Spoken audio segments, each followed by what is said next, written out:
Above Pro Players Stadium, the greenest of green, the dirt smoothed over. We're ready for baseball opening day of the 1999 season. That is Nelson Doubleday.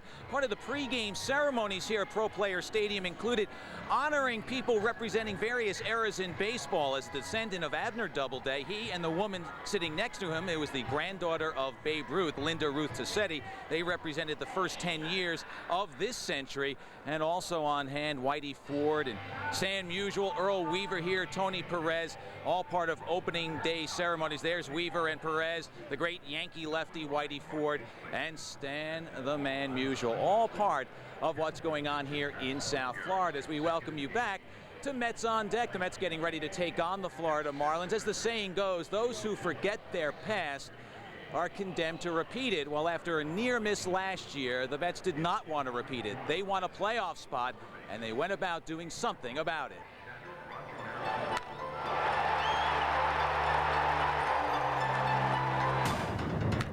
In 1998, the Mets provided plenty of excitement in their late season run toward the National League wild card.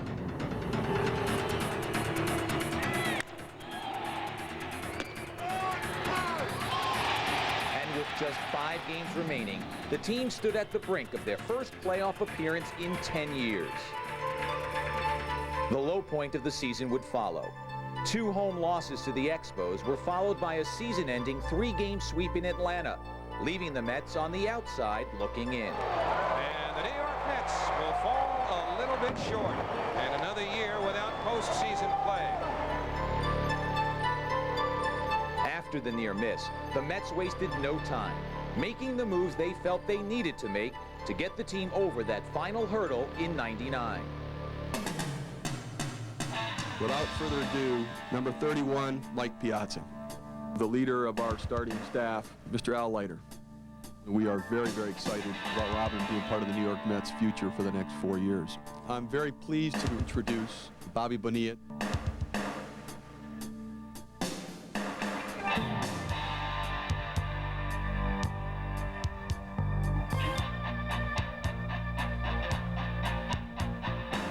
We evaluated the '98 season. The thing that became very clear and probably seen most in the last 5 games of the season was that we needed to add offense. We did not have any consistency to our offense in 1998. We also needed to sign our key free agent players, and that all centered around Mike. And trying to bring Piazza back in, I think that was very important to the organization, both on the field and in the city, for credibility standpoint, and in our relations with our fans. And we really went out and did that and brought Mike back, and that then gave us some direction. It meant that we had to trade Todd Hundley. We also knew that we would be a better offensive team with Edgardo Alfonso's offense at second base. And we wanted to add all of this offense by also putting some depth and power behind Mike Piazza and getting a leadoff hitter on our club. I think we got arguably the best leadoff hitter in the history of the game in Ricky Henderson. Well, Ricky, I still think is probably one of the premier leadoff hitters in the game as far as he knows how to get on base. I mean, he's going to take his walks, and he may not hit 350, but I think he's going to be there to set the table for us. I think Ventura makes us, added to our infield, makes us one of the best defensive infields in baseball. I just hope we win. I'm not going to sit here and put numbers up, and you know, I hope I have a good year, but you know, every day that you play, every game's a little bit different, and you might need to do different things, but yeah, I just hope we win a lot of games. And we were able to shift some money from Mel Rojas to bring in some offense and hopefully catch some lightning in a bottle with Bobby Bonilla with a second chance coming back to New York. And you know, we think that when healthy, Bobby's a 25 home run, 80, 85 RBI guy, and we think he's going to be a big plus for us. He's an educated bat. He knows how to drive in runs. He knows how to hit according to the situation. And if he's healthy, he's going to drive in some runs for us. And that's what we're looking for. I'm very excited what Steve and Mr. Wilpon and Mr. Doubleday did, bring in some players and re-sign some players that we had. And it's a good nucleus of guys, and filled some spots that we were weak at. I think at this time, with the improvements we made, I think for us to limit ourselves, to put a governor on the throttle and say, well, geez, you know, Atlanta is the team of the 90s, and they have Greg Maddux and, you know, the great players. Boy, we should just be happy to get wild card. No, I think we have to think that we're good enough to compete with Atlanta. we were able to improve our greatest weaknesses without robbing Peter to pay Paul. We didn't have to weaken ourselves defensively. We've been able to maintain a certain level of quality with those other areas and improve our greatest weaknesses. And we're a much, much better team, we think, headed into '99. Well, the Mets are ready, and that gentleman to the right, a former Met, Gary Carter, along with Andre Dawson, honored in pregame ceremonies here. We are underway, getting ready to take you up to the first pitch. A lot of Mets fans on hand to cheer on the Amazons in the season opener. This is Mets on Deck. When we come back, we'll check in with the manager, Bobby Valentine, and have him look into his crystal ball. This Week in New York Sports History is brought to you by the History Channel, where the past comes alive. On April 4th, 1987, the Islanders' Dennis Potvin becomes the first defenseman in NHL history to score 1,000 points in his career as the Islanders tie Buffalo 6-6 at the Nassau Coliseum. Some people saw things they never thought they'd see. And that just excited me beyond words. Absolutely a new frontier. Others experienced the horror. I was left in a pool of blood. I thought I was going to die. They lived it, and for us, they remember.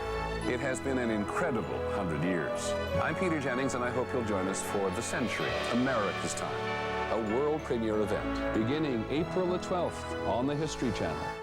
Wow. It's what people are saying about our latest Kenmore refrigerator. Why? It's the one with the one-touch shelf that adjusts up or down with the twist of a knob. So you can make room for lavish layer cakes without unloading and reloading. Wow. Everyone says there's never been anything quite like it. Others say nothing at all. Instead, they just stand there and drool. Smart, stylish, simple. In a word, Kenmore, America's best-selling refrigerator brand. All right, bring it in here, guys. Huddle up. Now listen up, fellas. We got a full house out there. They can't get to the Rockies, so let's bring the Rockies to them. Right. We got the coldest beer around. With frost-brewed coolers fighting on trays, there's no reason we shouldn't have a great day. Now what do they want? Coors Light. What do we got? Coors Light. What? Coors Light. I can't hear you. Coors Light. Get ready.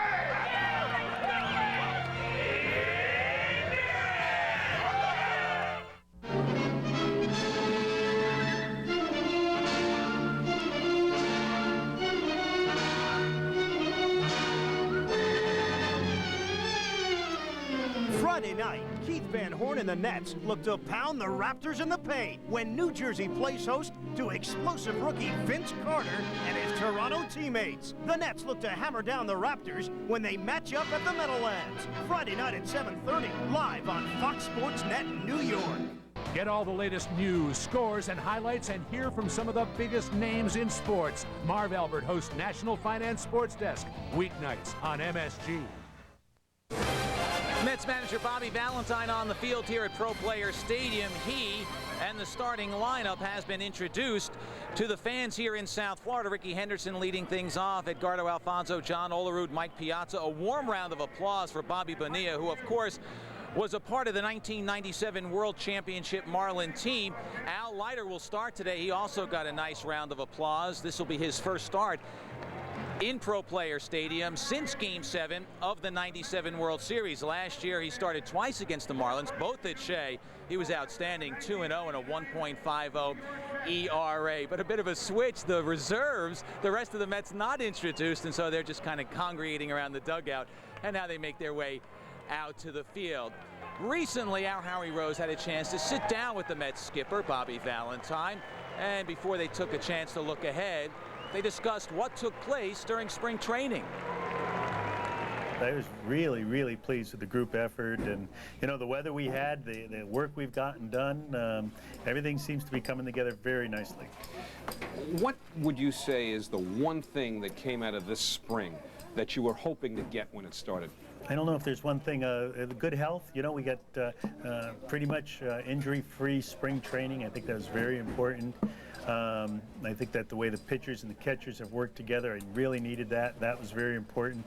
And the way the infielders have come together as a group and work with the pitchers has been very important. And one of those pitchers is a guy you didn't have when spring training started, Oral Hershiser. How would you express what you expect to get from him over the course of this season?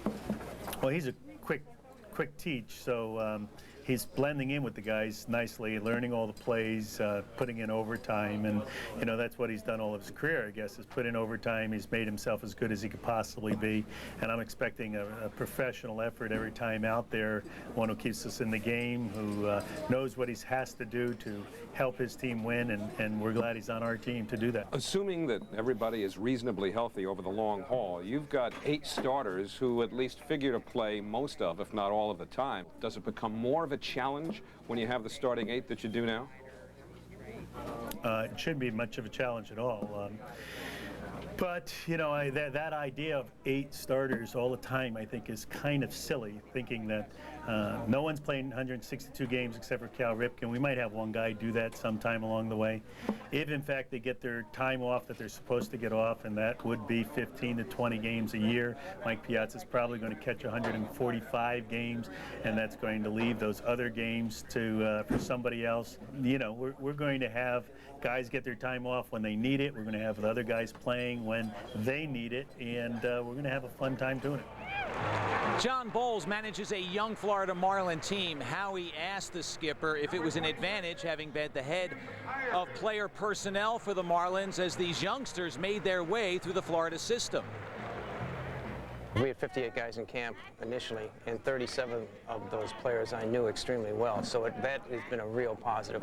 And they know me and they know the staff members, and so there was a comfort zone right from the first day of spring training. There was no feeling out process. Is that mutual? As far as you're concerned, does it help your adjustment period too? Oh, absolutely, because to have a handle on the players and what they're thinking and their abilities and strengths and weaknesses, it's a tremendous plus.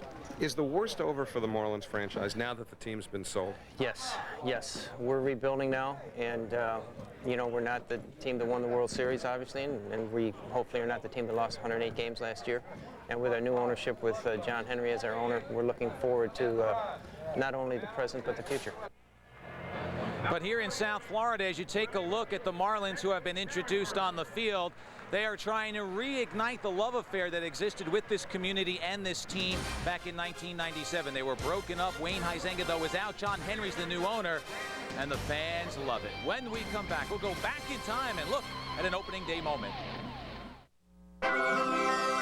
There's big news in the shipping business. Now there's a shipper that confirms your packages were received. A shipper that uses digital scanners, lets you check on delivery by phone or internet, and can save you up to 65% over 2-day services. Which one is it? The U.S. Postal Service. Introducing delivery confirmation for priority mail. So, now what's your priority?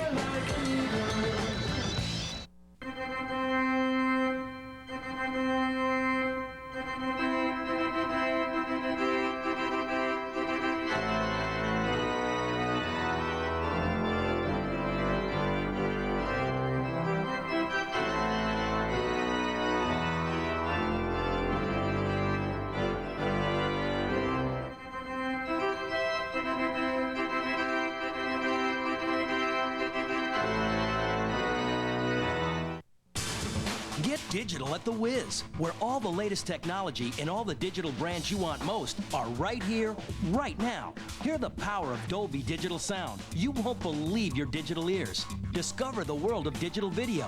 You won't believe your digital eyes. More digital madness than you can ever imagine every day of the year.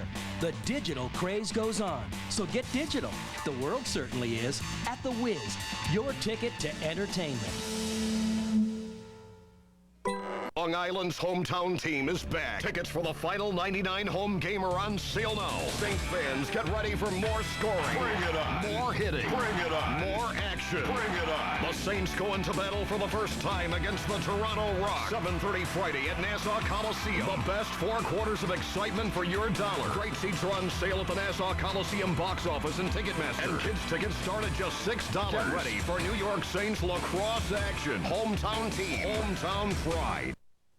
Looking for the very best price on any Honda car or SUV? There's one dealership famous for keeping Honda prices way down and customer service way up. Look for the showroom with cars on the roof. North Shore Honda, one great deal after another. Looking for the very best price on any Jeep, Chrysler, or Plymouth? There's one dealership famous for keeping prices way down while receiving Chrysler Corporation's highest honors for excellence. Town & Country Jeep Chrysler of Levittown. One great deal after another. It's opening day 1999 at Pro Player Stadium in South Florida. The Mets getting ready to square off against the Florida Marlins. A sellout crowd on hand for the best day in all of sports. No better affair than opening day of the baseball season. Welcome back, everyone. This is Mets on Deck, where each game we will present highlights from the team's past. We didn't have to go back too far to present the inaugural edition. March 31st, 1998, the Mets opened up the season at Shea against the Philadelphia Phillies. Here's the first edition of Mets Moments.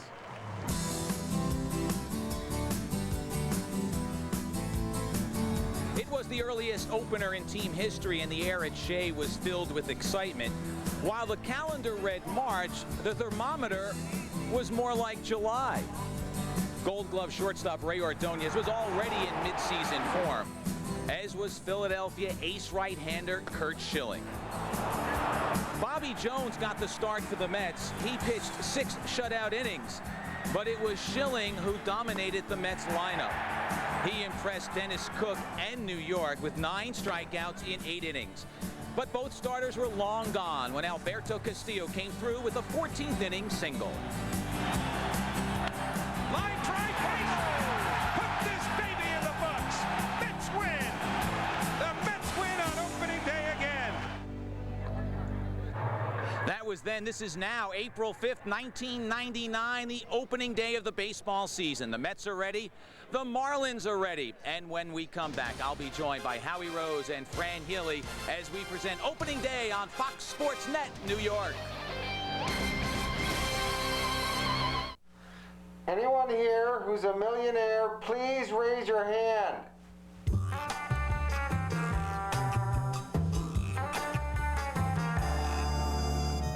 McDonald's will give you $1 million. What you do with it is up to you. The excitement of the Monopoly game is back at McDonald's. Just buy America's favorite fries and play for a chance to win millions of prizes, including $1 million cash. Where can you go to play the Monopoly game today? Did somebody say McDonald's? Why do I have Aflac insurance on top of my regular health insurance? Because he has his mother's eyes. Because I still have to teach him to whistle. And because Aflac helps cover what other insurance doesn't. If I'm injured, Aflac even provides cash to help pay bills. So why do I have Aflac? Did I mention he has his mother's eyes? Aflac supplemental insurance. Without it, no insurance is complete.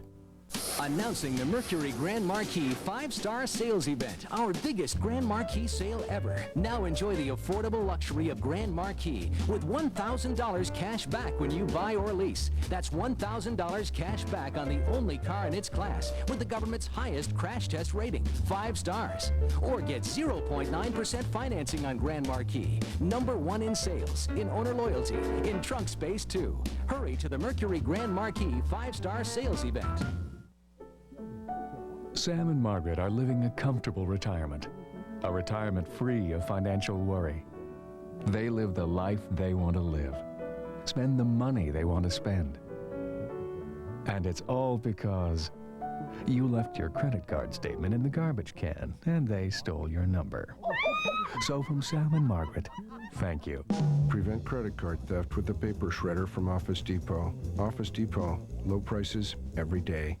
Wow. It's what people are saying about our latest Kenmore refrigerator. Why? It's the one with the one-touch shelf that adjusts up or down with the twist of a knob. So you can make room for lavish layer cakes without unloading and reloading. Wow. Everyone says there's never been anything quite like it. Others say nothing at all. Instead, they just stand there and drool. Smart, stylish, simple. In a word, Kenmore, America's best-selling refrigerator brand.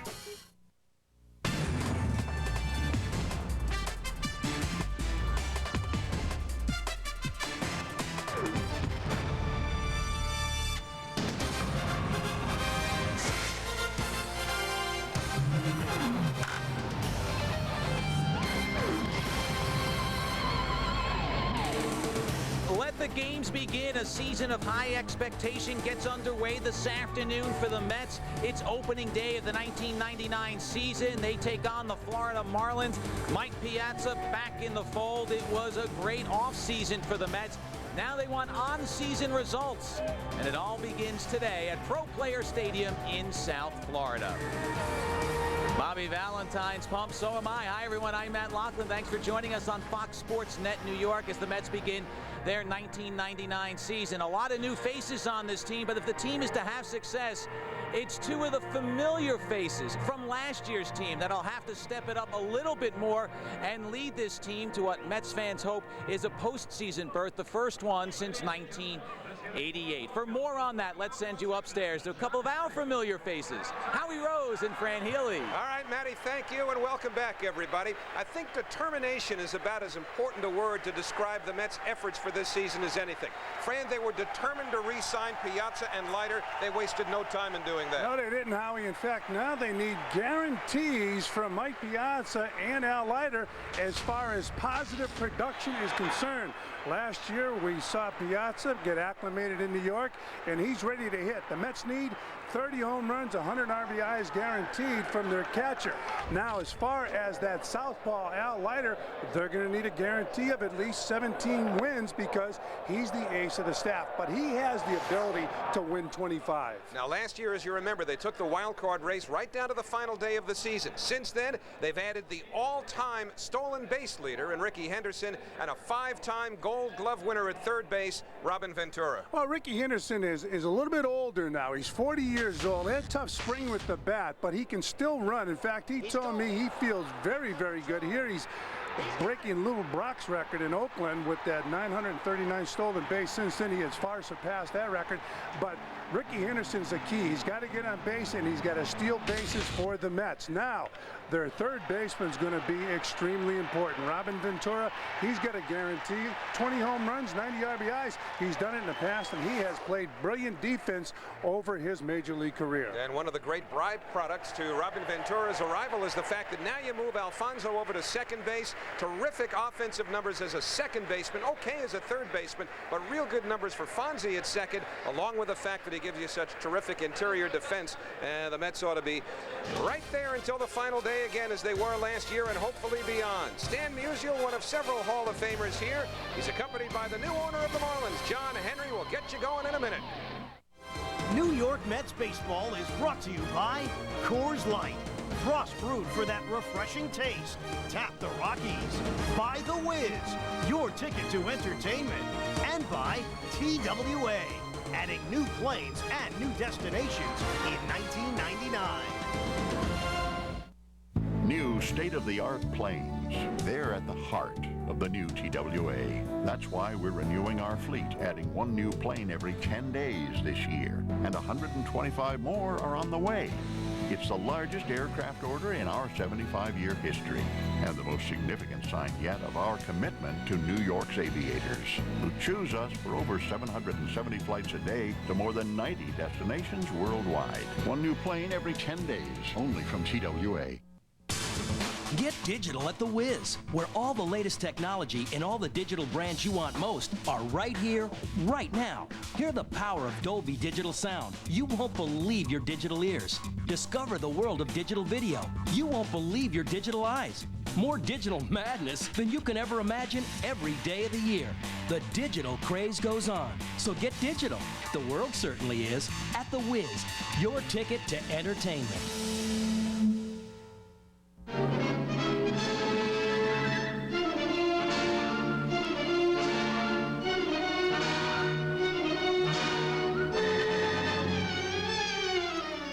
Friday night, Keith Van Horn and the Nets look to pound the Raptors in the paint when New Jersey plays host to explosive rookie Vince Carter and his Toronto teammates. The Nets look to hammer down the Raptors when they match up at the Meadowlands. Friday night at 7:30, live on Fox Sports Net New York.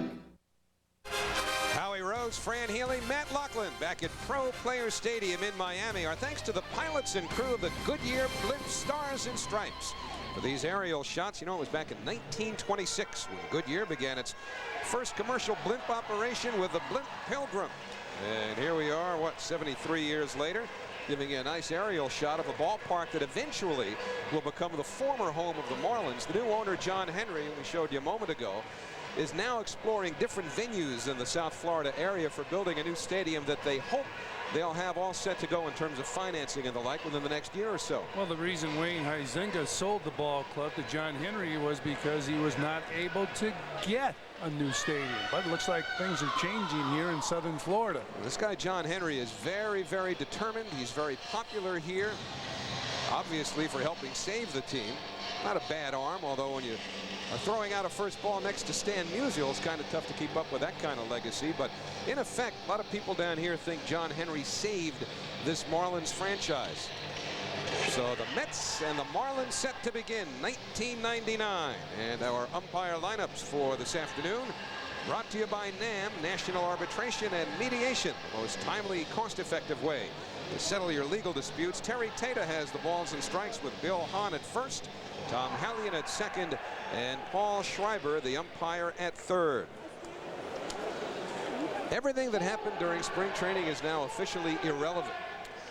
Yeah, you know, during the month of March, players will tell you we're waiting for the bell to ring, more so today than ever before because of the long-term contracts. You know who the ball club, what the ball club's going to consist of, and there's the man who put the lineup on the field today, Bobby Valentine. Well, good luck handshakes all around here in Florida today, and here is that lineup put together by Bobby Valentine, and it's one you'll probably see quite often.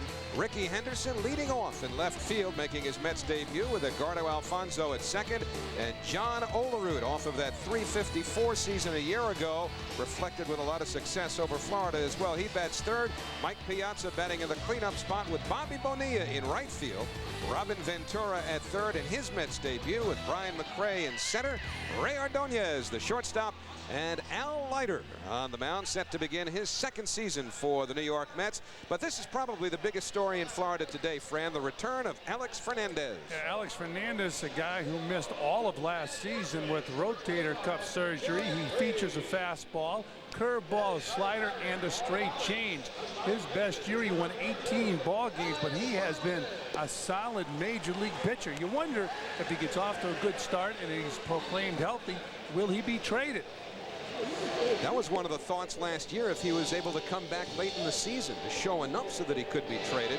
But he wanted to make sure to take the rehabilitation process as slowly as possible, ensuring not only his return to the Marlins, but his return to health for 1999. And for Ricky Henderson, an opportunity to open some eyes once again in New York. Of course, he played here in the mid-1980s with the Yankees, and now at the age of 40, hoping to add to his stolen base legacy. And you're looking at the Marlins defense at first base. Derek Lee, Luis Castillo at second base, Alex Gonzalez, the shortstop, and Kevin Orie, a former Cub, at third base. On the outfield, you get Preston Wilson, Todd Dunwoody, and then Mark Kotze in right field. Kotze with a great throwing arm, 20 outfield assists last season, and that defense was brought to you by New York's OTB. So Ricky Henderson set to begin his Mets career. Henderson, a slow spring, and welcome to the baseball season as Alex Fernandez throws a fastball off the outside corner. So 1-0 to Henderson, who figures to run a lot of deep counts. And Howie, you mentioned a few moments ago about spring training being history, and of course Ricky Henderson is happy about that because you mentioned how he did poorly in spring training. When you're 40 years old, it gets tougher to move that bat and catch up with that fastball. I remember Willie Mays telling me that as he got older, it was a lot easier to adjust to the off-speed breaking ball. Fernandez deals 1-1, and it rides high. Well, by hook or by crook, Ricky Henderson has to get on base. They picked him up to steal bases, to score runs. That's all they want from Ricky Henderson. Whoa, and the bat goes into the stands behind the Mets dugout. 2 balls, 2 strikes on Ricky. So that's an instant souvenir. First at bat of the season. Somebody's got some fresh lumber. Take a look at that swing again. Ricky Henderson unable to hold on to the bat. That's why that pine tar is so important, especially when you use batting gloves. Nobody hurt. Charlie Samuel, the clubhouse man with the New York Mets. See, the fans are booing because the intent here was just to broker a deal. Now, is there such a thing as a gamer on opening day? I mean, is that his game bat? Well, some guy. I don't think Ricky's bringing his spring training bat down here to this ballpark. But, you know, if a guy's hot coming out of spring training, that's his gamer starting the season.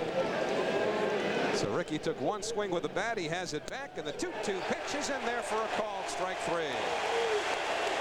Well, Fernandez did fastball on the outside part of the plate. When you talk to Robin Ventura, who was a teammate of Fernandez in Chicago, he said he had overpowering fastball. He wanted to see it today, and right there's a good fastball, good framing by Mike Redmond, the catcher. Watch him frame this ball right on the corner. And a strike to Edgardo Alfonso, 0-1. Alfonso last year drove in a career-high 78 runs. A little tapper to the left side. Ori lets it go. Gonzalez can't get it there in time, and Alfonso is aboard.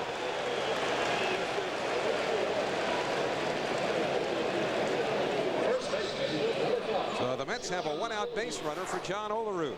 Alfonso putting the ball in play right out of the reach of Ori, and you can see Gonzalez bobble the ball. And Alfonso hustling down to first base. They might give him a hit. They give him a hit. So there's the first hit of the season for the New York Mets. A ground ball that wasn't hit hard, was hit off the end of the bat and bobbled by the shortstop. And Alfonso has his first hit. And I'm going to tell you, one of the biggest hits you can get all year is your first hit. You tend to relax. Well, here's John Olerud, who was plenty relaxed last year. So relaxed that he set a new club record, batting .354, which surpassed Cleon Jones' .340 mark of 1969. Olerud missed having 200 hits by just 3. So Alfonso measures his lead against Derek Lee, the first baseman. And Olerud takes outside. It's 2-0. Big Mike Piazza on deck. You know, talking to John Olerud in the clubhouse, asking him about Alex Fernandez, he was telling me that he couldn't remember how well he hit against him in the American League, but he liked batting against him because he challenged him. He hits this one in the air. This will stay in the yard. Preston Wilson fighting the sun, and he wins the battle. Alfonso back to first, 2 men away. Well, in the open, we were talking about guarantees. It's very difficult to guarantee anything, but for the Mets to win, here's the guy that's got to drive in 100 runs and hit 30 home runs. We know he's capable of doing it. He got a nice, solid spring. Said he's healthy. I like the way he was catching and throwing during spring training.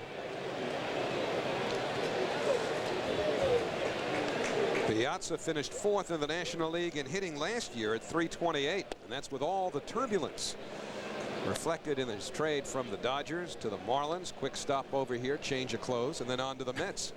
That's basically what it was. He has an apartment down here in the Fort Lauderdale area. Next thing you knew, he was a Met. And Fernandez misses away. It's 2-0. Fernandez will certainly be on a pitch count between 75 and 100 pitches. Those are the batting average leaders last year. Larry Walker leading the league. And 2 catchers in the top 5. Mike Piazza and Jason Kendall. Kendall's supposed to hit leadoff this year for the Pirates. He stole 26 bases last year. And Piazza taking. It's on the outside corner, 2-1. Vince Piazza here at the game today. Was down in the field prior to the game during batting practice. He's wearing one of those new spring training caps. Actually, I have to change that. Batting practice caps. If you're a dad and your son's playing baseball, wherever he's playing, as Piazza fouls that ball off.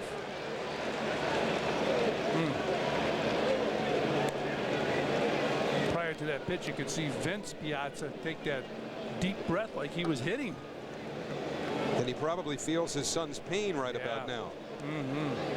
See those caps? They just wear them during batting practice and spring training now. And some of the Met players were policing each other before the game on their way out of the room, making sure they had the right caps on. And the foul ball off Piazza's, off his kneecap.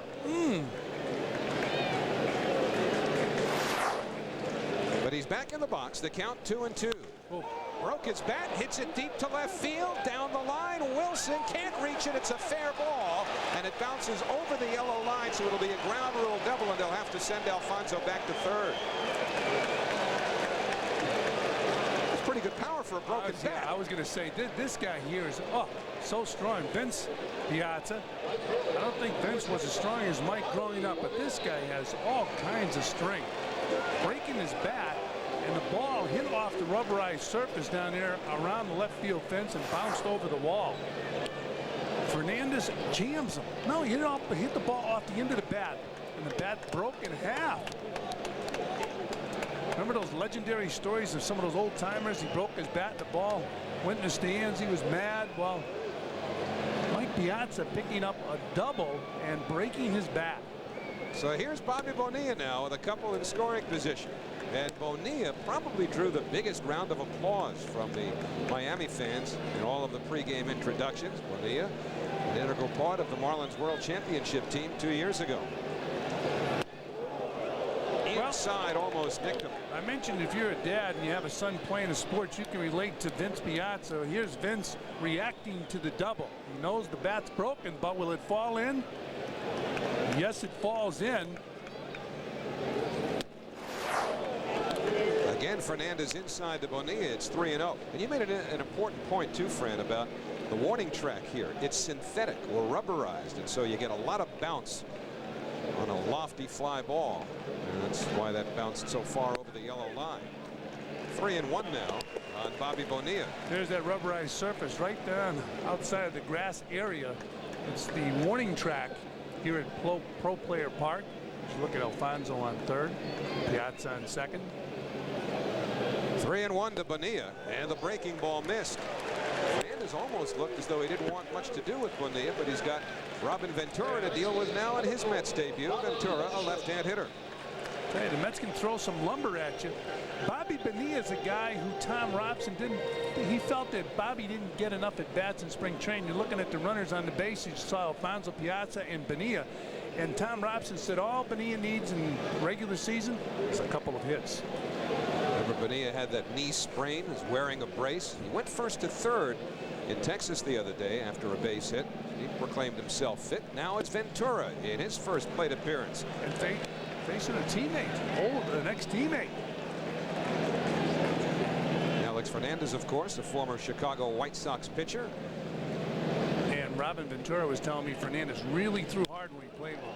Ventura hits it in the air to straightaway center. Dunwoody lines it up, and the inning over. So the Mets leave the bases loaded. No runs, 2 hits, a walk, and 3 left. Piazza's broken bat double, one of the 2 Met hits. Here come the Marlins.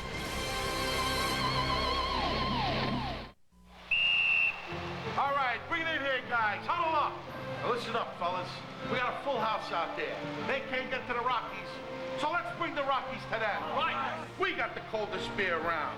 With frost-brewed Coors Light and trays, there's no reason we shouldn't have a great day. Now what do they want? Coors Light. What do we got? Coors Light. What? Coors Light. I can't hear you. Coors Light. Get ready.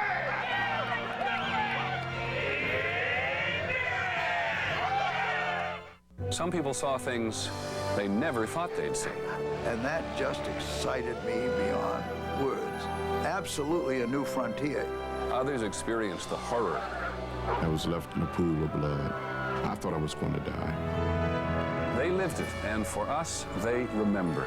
It has been an incredible 100 years. I'm Peter Jennings, and I hope you'll join us for The Century, America's Time, a world premiere event beginning April the 12th on the History Channel.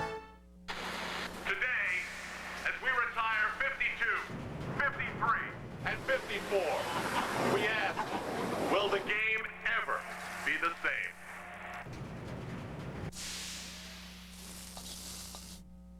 It'll be better. Yeah! New York Lotto. With fewer numbers, it's more winnable than ever. Plus more prize levels. And match just 3 numbers, you win. New Lotto. The game will never be the same. It's better. Get digital at The Wiz, where the latest technology and the digital brands you want most are right here, right now. Get digital at The Wiz. The world certainly is. Florida Marlins beginning their 7th season in the National League, and this is their opening day lineup as presented by their manager John Bowles. Luis Castillo leads off at second with Alex Gonzalez at short. Mark Kutse, the right fielder, bats third. Derek Lee in the cleanup spot, who plays first base with Todd Dunwoody in center. Cliff Floyd out with a bad knee, so Mookie's kid Preston Wilson will be in left field batting sixth. Kevin Ory, the third baseman, Mike Redmond, the catcher, and Alex Fernandez, the pitcher. Al Leiter on the mound for the Mets, facing Luis Castillo. And Leiter's first pitch upstairs for a ball.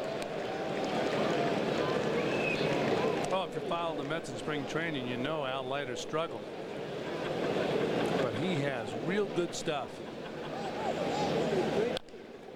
Slowly hit. Charging is Ventura, but a lot of English on the ball, and Ventura can't pick it up. Castillo has an infield hit. Well, it looked like it took a tricky hop on Ventura. He made some spectacular plays in spring training, barehanding the ball. This ball had that high bounce, and then it died. Watch. Bang. The ball stays down on Ventura. And Al Leiter's reaction to the ball staying down.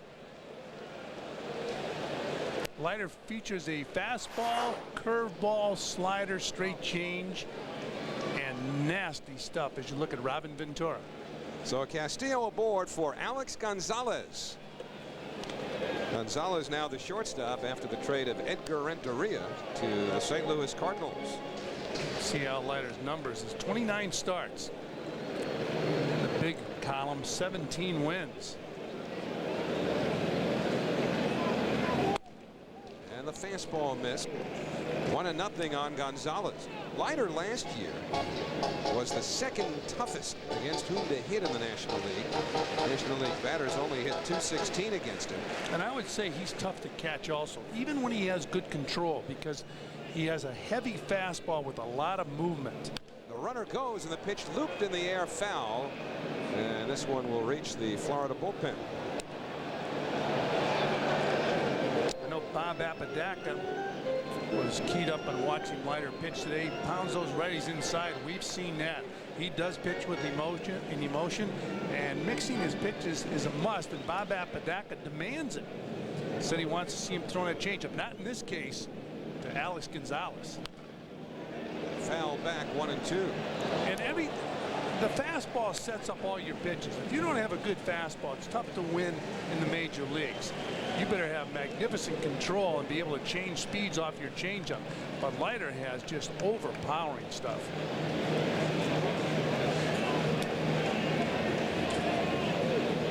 Two balls, 2 strikes, nobody out. A bluff at first. Castillo didn't go, and the pitch fouled off again.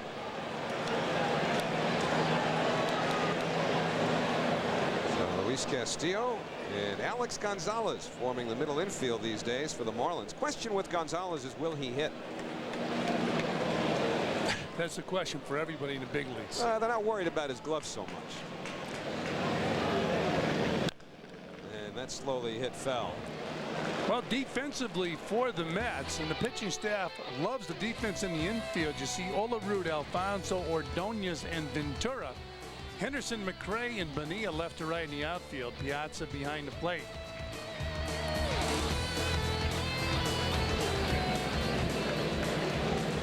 Two and two on Gonzalez. We're talking about Gonzalez, the hitter, and Castillo, the base runner. The second baseman, Castillo, shortstop, Gonzalez. Tony Taylor is the infield instructor, and very important to these two players. Missed inside, now a full count. But the amazing thing about the infield instructor with the Marlins, most of the time you find him in the bullpen. He's also the bullpen coach. We'll see if the runner is going. Castillo took off once in this count. He is running, and the pitch hit in the air. Ryan McRae finds it through the sun, and Castillo heads back to first, 1 away. Right fielder, number 7, Mark Kutse. The Leiter gets Gonzalez on a fly ball to center, and that'll bring up Mark Kutse, the right fielder.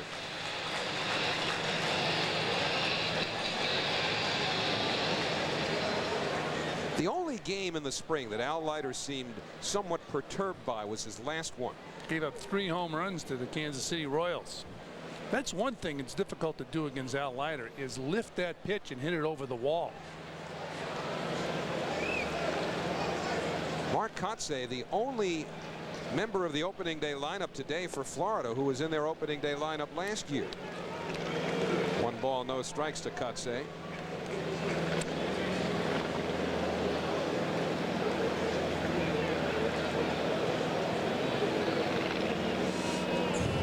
No score. We're in the first with 1 out. And a throw to first, just getting back, is Castillo.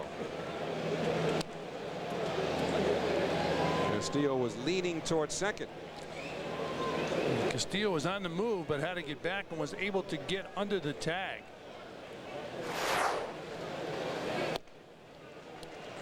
Two balls, no strikes on Kotsay. See that last pitch to Kotsay was a fastball inside.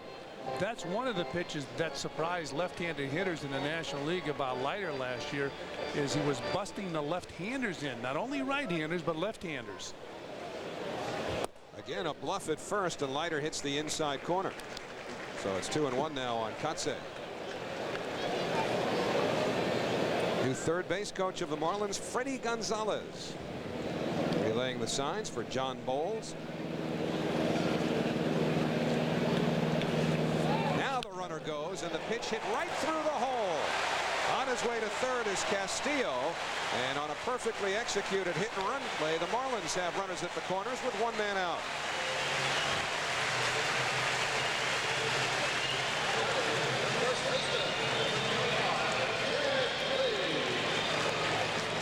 So Ordonez, the shortstop, was covering with a left-hand batter up, and Kotsay hit it the other way.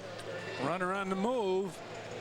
Kotsay gets the pitch, and you can see keeping his hands in close to his body, kind of punching the ball the other way.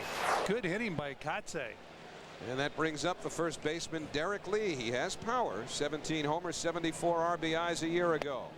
Mets at double play depth on the infield, and the pitch taken for a strike, 0-1. When we first heard of Derek Lee, he was a member of the San Diego Padres, and the report was an outstanding offensive player. The Marlins feel he could someday be a Gold Glove winner. Hit hard. Ventura can't come up with it. Castillo scores. Kotsay to second. The Marlins lead 1-0.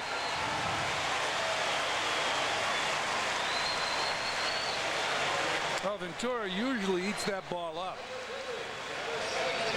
Ball is hit hard, but Ventura with 5 Gold Gloves, got to make the play. He's not happy he wasn't able to make that play. He would have turned a double play.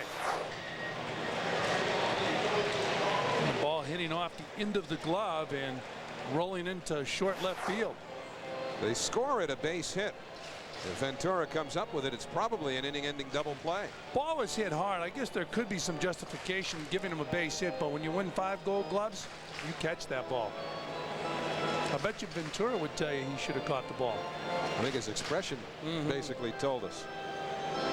So 1-0 Florida. Still 2 men aboard. Runners at first and second. And Todd Dunwoody coming up.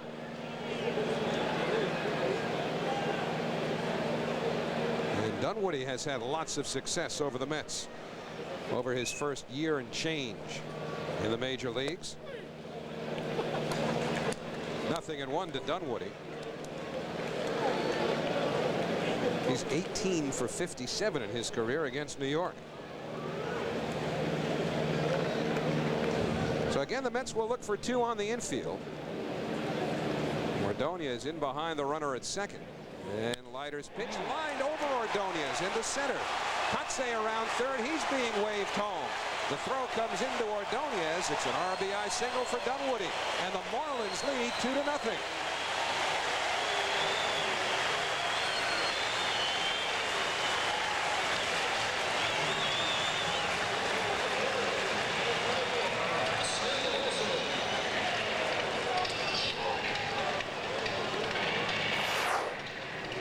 Apodaca has to be concerned because this guy's tough on left-handers, and that's a pretty good pitch right there. And that's good hitting by Todd Dunwoody to stay in there and hit that ball in the center field.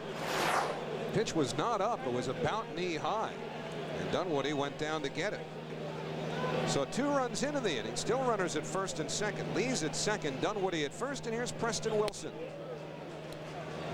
Leiter missed inside.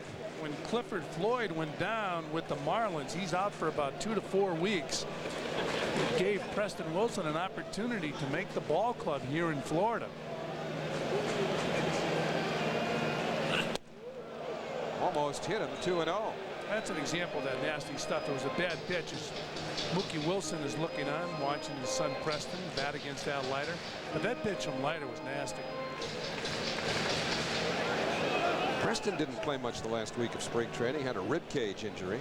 They thought he was going to go back down in the minor leagues, and because they couldn't give him enough at bats in the major leagues. Off the glove of Piazza. The runners move up. So a difficult first inning for Al Leiter and the Mets. The Mets left the bases loaded in the top half of the inning. Now the Marlins have 2 runs in and 2 more in scoring position. Right now, Bob Apodaca will go out and talk to Al Leiter just to calm him down. You know, a lot of times a pitcher, although they don't want it to affect them, sometimes a ball that should be caught and they're out of a tough inning, it might inwardly affect them. And here's that pitch to Preston Wilson. And the ball hits off the end of Mike Piazza's glove. And Mike should have caught that ball. It is a pass ball. Yeah, Mike's going to catch that ball. Ball is clearly not in the dirt. Hits off the end of the glove. But talked about Leiter's stuff. I mentioned a few minutes ago, he must be very difficult to catch, even when he's in the strike zone. Right now, the Mets got to hold these Marlins 2-0 here in the first inning.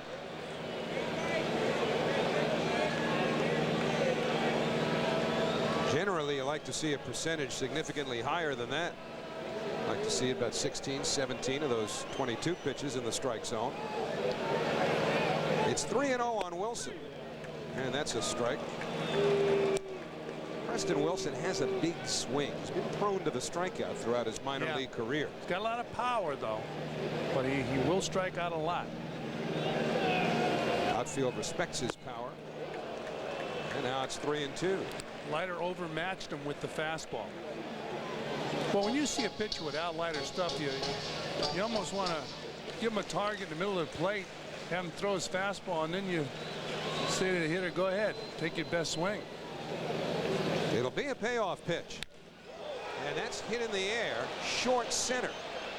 McRae there. Lee tags at third. Here comes McRae's throw to the plate.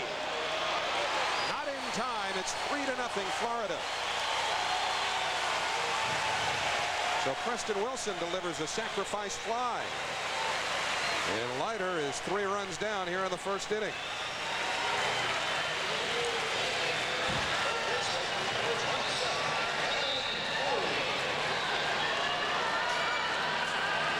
Dunwoody held at second, and now Leiter will go after Kevin Ory, the third baseman.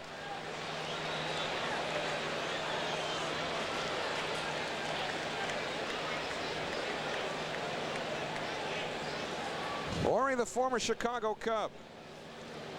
The hope here in Florida was that Mike Lowell would become the third baseman even this year. Ory takes a strike, 3-1. And of course, Lowell developed that testicular cancer, but he's eligible to come off the disabled list on the 10th of April, and they think he'll play pretty soon. He's doing a good job in the minor league camp right now.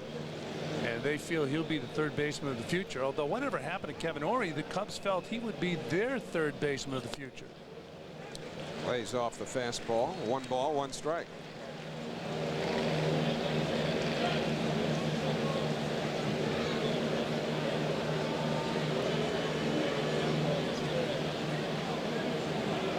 Marlins with 3 runs and 4 hits here in the first inning. That's ripped foul.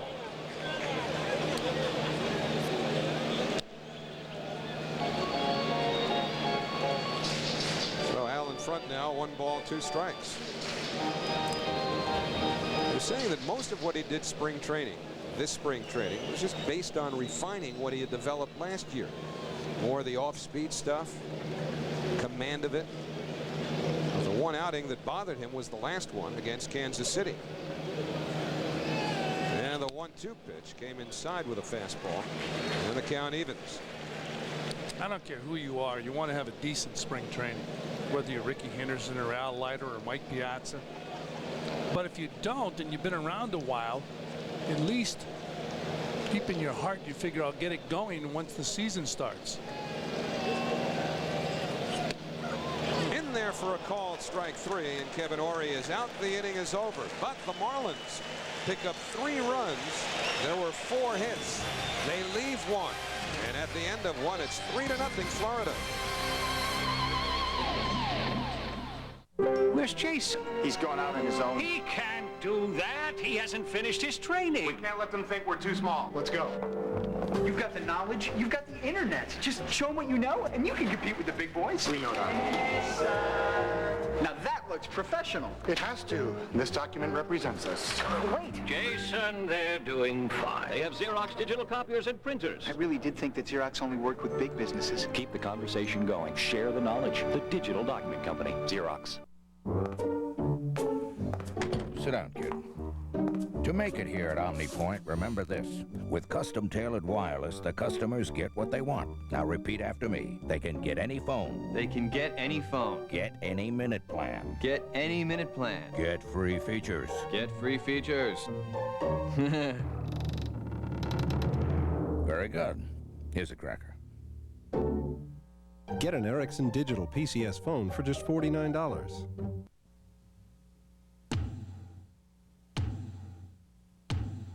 Are you ready for monster home runs? Are you ready to strike out the side? Are you ready to turn 2? Are you ready for opening day? The Mets open at home on Monday, April 12th against the Florida Marlins. Be here as the Mets start a winning season and get a free magnetic schedule, courtesy of Cons. Call 718-507-TIXX. Well, that's one way to fish for money. There's another one, though. New York Mets baseball is brought to you in part by the New York Lottery. Play New York games because, hey, you never know. Might catch a winner. Boy, the weather down here has been spectacular. Not only in the last couple of days, but all through spring training, although they're feeling that they really need some more rain down here. But if it wants to hold off until about 7:30 tonight, or better yet, Thursday, that's fine. Mets playing 3 games here to get the season going against the Marlins. Then it's on to Montreal for 4. And Brian McRae will lead off the second inning for New York. 7-8-9 in the Mets batting order against Alex Fernandez. And that's a strike to McRae. 21 home runs for Brian last year. But he's hitting where he prefers now, down lower in the order. Remember last year, at least until Tony Phillips came along, he hit leadoff. Brian more comfortable in the 6th or 7th slot, batting 7th today. And a 1-1 delivery hits the outside corner, a breaking ball, and it's 1-2. It's funny, when you first get into the major leagues, the biggest thing is to get into the lineup. Once you get into the lineup and have some success, then you start saying, well, you know what, I'd rather bat here. That ball lifted to left. Preston Wilson, barely a move. And there's one out. And to major league players, where you bat is important. Well, Ray Ordonez is coming up now. Actually hit leadoff a couple of times this spring. I'll guarantee you he'd rather hit leadoff than bat 8th, because when you walk into the clubhouse and you look at your name in the 8th slot right in front of the pitcher, you don't feel that good about yourself as a hitter. Different kind of strut when you're leading off. Yeah, though, huh? or batting 4th. A little more bounce to the step. How about in the American League when you're batting 9th? Now Leiter swinging on deck. Now I'm not fishing for trouble. Don't here. bring it up. Did you, in the days of the designated hitter in your American League days, ever bat 9th? Absolutely. Oh no. I wouldn't like to be that buffet. 2-1 to Ordonez. I remember Phil Rizzuto told me when he was playing, I guess he wasn't seeing eye to eye with Casey Stengel. Occasionally he bat the pitcher 8th and bat Scooter 9th. Ordonez shoots one to the shortstop, Gonzalez. And there are 2 men away. Well, Gonzalez showing a good arm to first base, throwing out Ordonez, and a lot of the Marlins baseball people feel Gonzalez is similar to Ordonez defensively. See the strong throwing arm. There's the test for a shortstop in that hole. Gonzalez very comfortably throwing it across the infield. They traded Edgar Renteria because they were not happy with his work habits. Upstairs to Leiter, 1 ball, no strikes. And Renteria still bothered by a bruised kneecap that he suffered last season. Leiter had 6 extra base hits for the Mets last year. Fouls it back here, 1-1.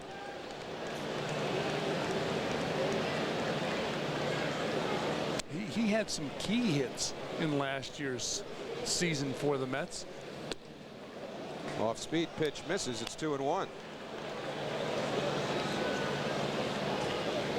Well, of course, spent a lot of time in the American League with the Yankees and then the Blue Jays.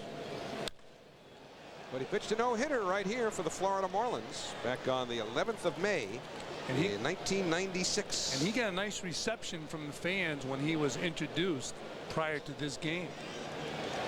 Reminiscing not only about that no-hitter against the Colorado Rockies, but his role in that championship just 2 years ago. 2-2 to Leiter, and Fernandez misses inside. Well, so far the Marlins have to be happy the way Fernandez is throwing. He's got good zip on that fastball. And the payoff pitch fouled back. And here's the no-hitter Howie Rhodes was talking about. Now Leiter dominant. We've talked many times about his stuff, and he has no-hit stuff, and he proved it on this particular night against the Rockies. And Leiter is aboard. Fernandez missed on a payoff pitch, and the Mets have a 2-out base runner. Second walk issued by Fernandez. He also walked Bonilla in the first inning. So back to the top of the order, and Ricky Henderson, who was caught looking, leading the game off. Marlins lead at 3-0 here on opening day 1999. Mets have actually won 24 of their last 29 season openers, and that's after they lost their first 8 since coming into the National League in 1962. They beat the Pittsburgh Pirates on opening day 1970 as they began defense of their first World Championship, and have only lost 5 games on opening day since. Missed inside, 1-1.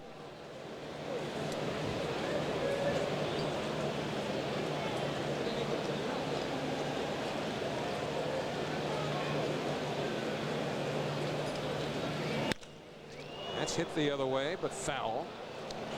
And so Fernandez now in front of Henderson, 1 ball, 2 strikes. I mentioned it during Ricky's first at bat. The concern you would have as a player is getting older in handling a decent fastball on a major league level. The one thing Ricky looked in spring training, he looked like he was behind on the fastball, but he was comfortable. He said, you know, I'm comfortable at the plate, and once the season gets going, I'll get going. Goes the other way and has himself a base hit. So now the Mets trying to build something here with 2 out as Ricky Henderson is aboard with his first base hit as a New York Met.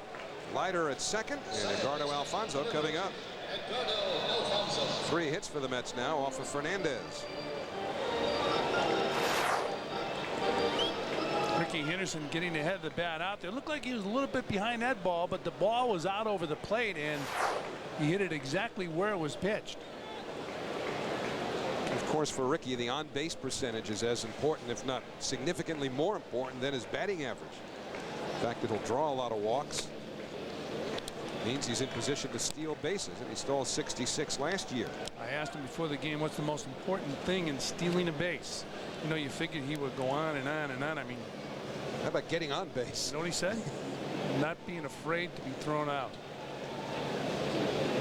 Well, clearly you wouldn't think he'd have any fear, but you know, he's unique. I've seen players who had good speed, as good as Henderson, and were base stealers, occasionally lose their confidence.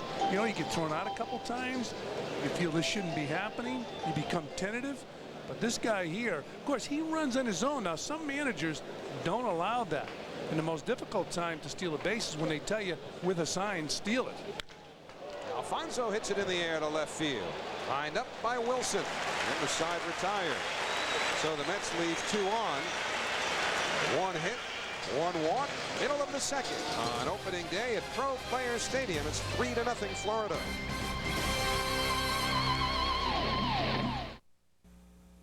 For 27 years, I've vended peanuts, see? To my pal Tony says, this Coors Light, they frost brew it, right? It's icy cold.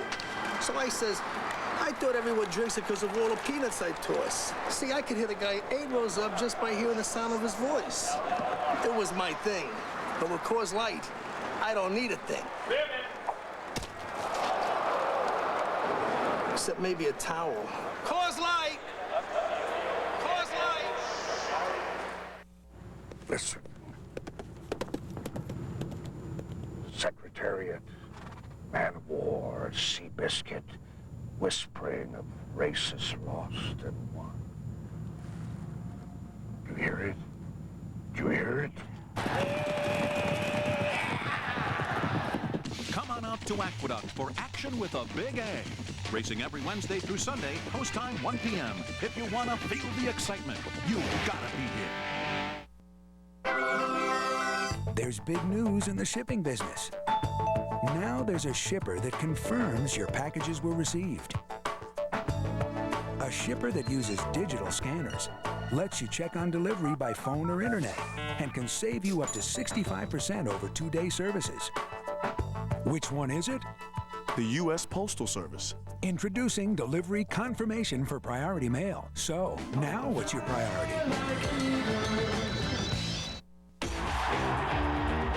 Beat him in the alley? You beat him on the ice. Thank you!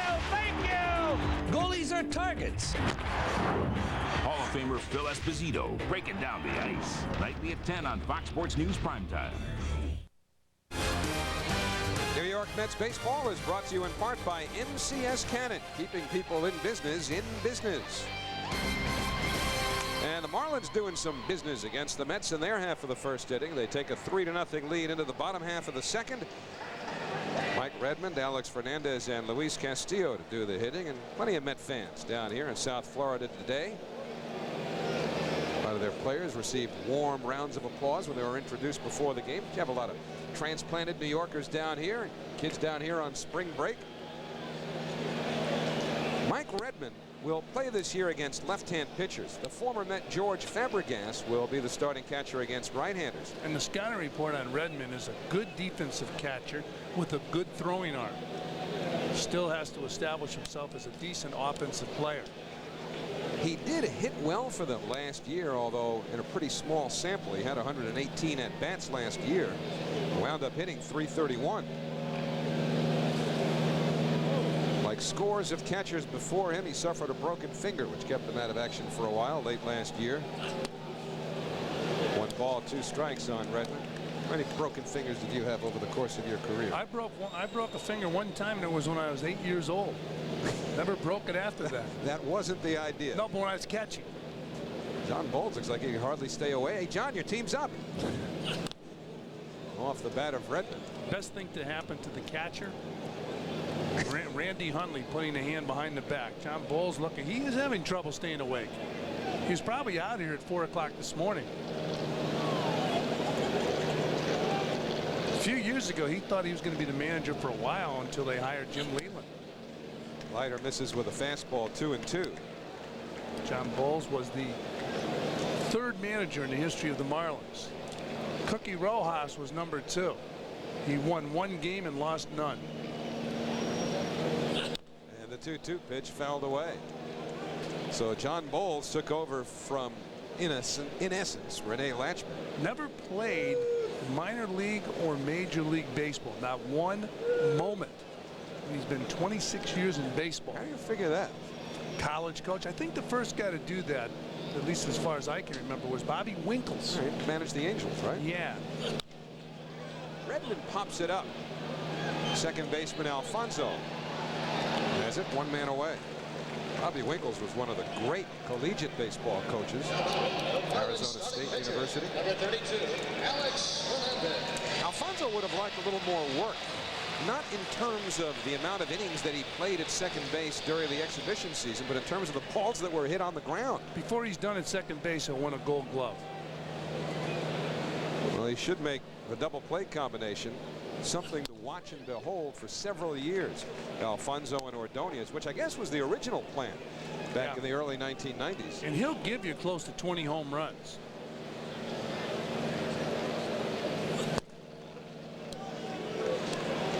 One ball, one strike on Alex Fernandez. You know, it's funny, we're talking about Al Leiter stuff. When a guy has this type of stuff, you almost want to sit in the middle of the plate and get that first pitch strike. Runs the fastball inside. It's 2-1. Remember, Fernandez walked his opposing pitcher, Al Leiter, and now Leiter's behind Fernandez. 4 hits off of Al in the first inning. And the fastball over.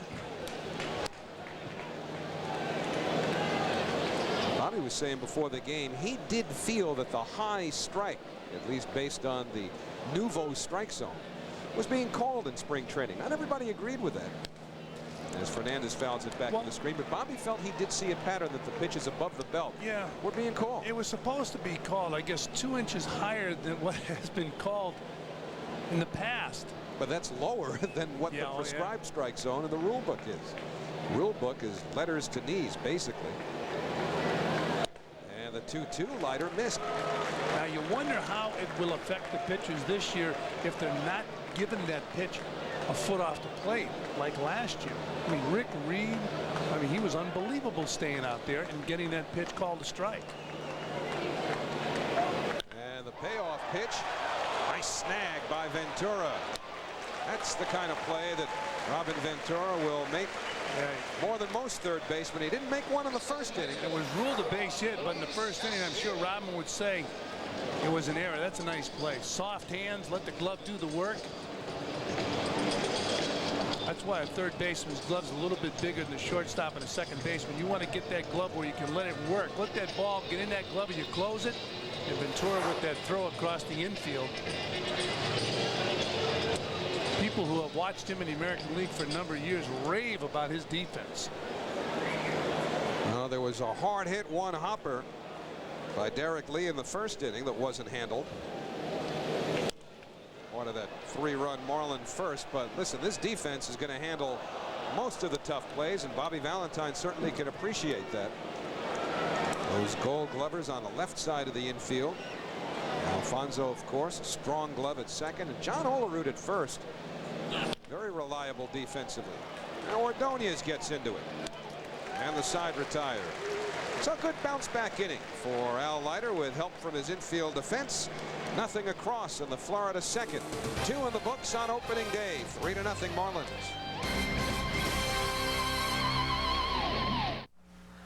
Anyone here who's a millionaire, please raise your hand.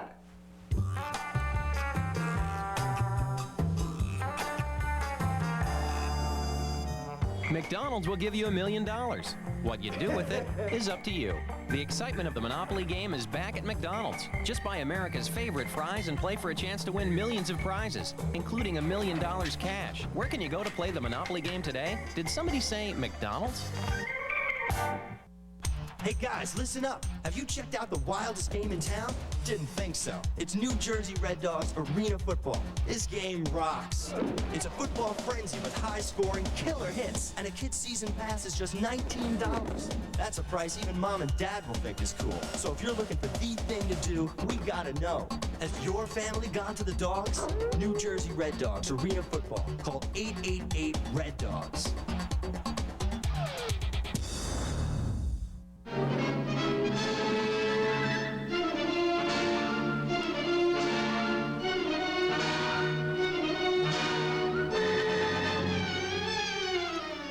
Friday night, Keith Van Horn and the Nets look to pound the Raptors in the paint when New Jersey plays host to explosive rookie Vince Carter and his Toronto teammates. The Nets look to hammer down the Raptors when they match up at the Meadowlands. Friday night at 7:30, live on Fox Sports Net New York. You know this thing about me going over to Fox to do Fox Sports News? I'm just trying to meet Scully.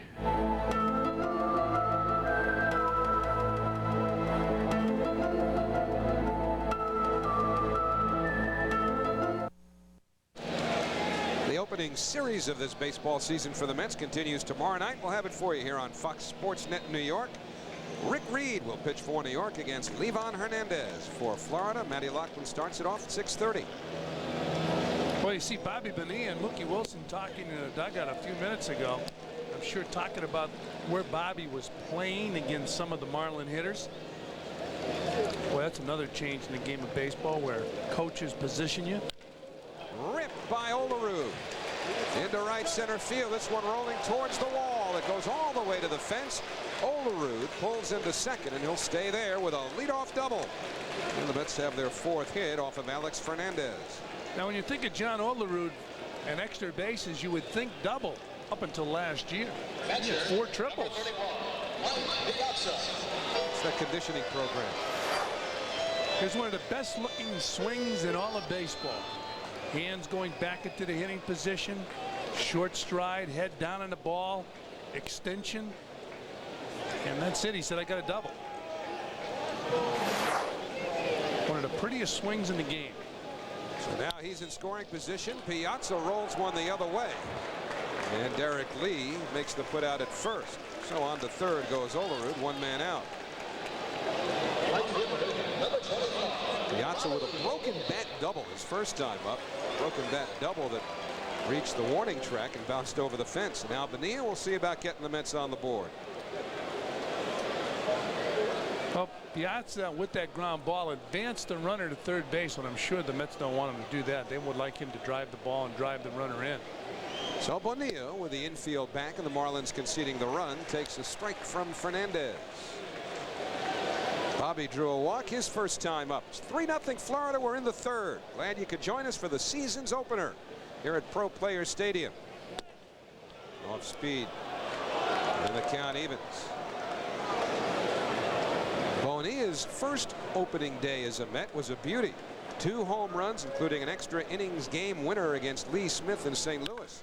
And this ball is tagged but foul. This one's on the way to Fort Lauderdale. At least it looked that way off the bat. Well, Bonilla got a number of at-bats in minor league games after hurting his leg in Port St. Lucie. 1 ball, 2 strikes, 1 out. And the fastball rides high. You see the brace under that right leg. But he said he would be ready. The day after he hurt that leg, he told me, I'll be ready for opening day, and he was right. Hernandez busts him inside, and now the count is full, 3-2. As cumbersome as the brace is, it's far lighter than braces of that ilk that were developed 10, 15, 20 years ago. And the breaking ball missed, so he threw him a breaking ball on 3-2. You mentioned last time, Howie, and you're right on the money, that Fernandez didn't want any part of Bonilla. And again, he throws him a breaking ball 3-2, and he's going to go after Ventura, who was his teammate in Chicago. Maybe he has found a secret against Ventura when he was playing with him. Well, Ventura left the bases loaded in the first inning when he flied to center with 2 men out. Here with the Mets down 3, he represents the tying run at home plate. Marlins will set up for 2 on the infield. And Ventura fouls it back, 0-1. In fact, I was talking to Ventura before the ballgame in the clubhouse about Fernandez, and he said, we're talking about the rotator cuff problem. He said, I don't even remember Fernandez having anything wrong. Never put ice on his arm. He was always healthy. Dribbled foul, and now Fernandez in front of him. No balls and 2 strikes. And who would know Fernandez better than Ventura, a guy who had to go to the mound and talk to Fernandez. In fact, he told me if Fernandez is not working rapidly, he's not the old Alex Fernandez. Blew out that rotator cuff in Game 2 of the National League Championship Series 2 years ago. Had surgery right after the World Series. Ventura stays alive. Went down to get that off-speed breaking ball. It's still 0-2.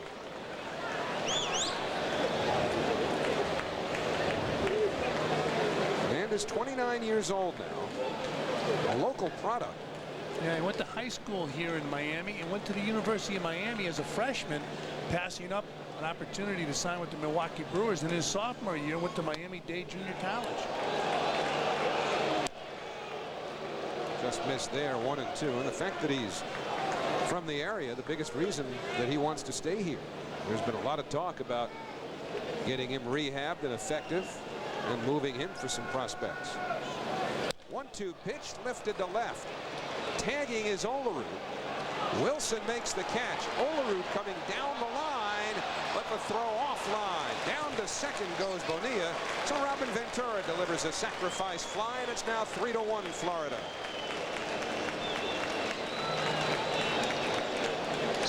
Well, he averaged over 90 RBIs the last 5 years. Robin Ventura picking up an RBI right there. Preston Wilson opting to throw to the plate rather than second base. So on the throw, Bobby Bonilla wisely advanced to second base. So he is in scoring position. We'll see if the throw from Preston Wilson hurts the Marlins. Brian McRae, the batter now. He flied to left his first time up. And he pops this one foul back behind the plate. That was a decision that Preston Wilson, it was a tough decision because he knows John Olerud is not fast. So he took a shot at throwing to the plate. But boy, if you can't get him, you got to keep that runner at first base. But it was certainly a difficult decision because we know that John's not quick of foot. 0-1 to McRae. And a breaking ball misses. McRae last year became the second Mets center fielder with 20 homers or more, 20 stolen bases or more. Tommy Agee was the first. Fouled away. 1 ball, 2 strikes to McRae.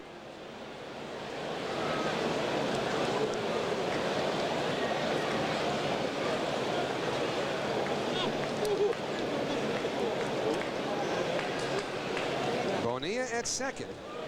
Keep that knee in mind too if he's got to bust it around third for a play at the plate. In the dirt, Redmond keeps it in front of him. So 2 balls, 2 strikes, and the pitch count on Fernandez starting to rise. Pitch counts are funny. Bobby Valentine was saying before the game, Al Leiter, he could probably go around 100 pitches or so, but it depends on what kinds of pitches. You know, what's a 100-pitch pitch count? Is it 100 pitches in the 5th inning, or is it 100 pitches going into the 9th inning? Bobby'd let him go over that if he was on the verge of a complete game. Fernandez has already thrown 61 pitches. We're in the 3rd inning. His first start since the rotator cuff surgery. Outside, full count now to Brian McRae with Ordonez on deck. Mike Redmond, the catcher, framing this pitch. Now, sometimes it upsets the umpire when you frame it.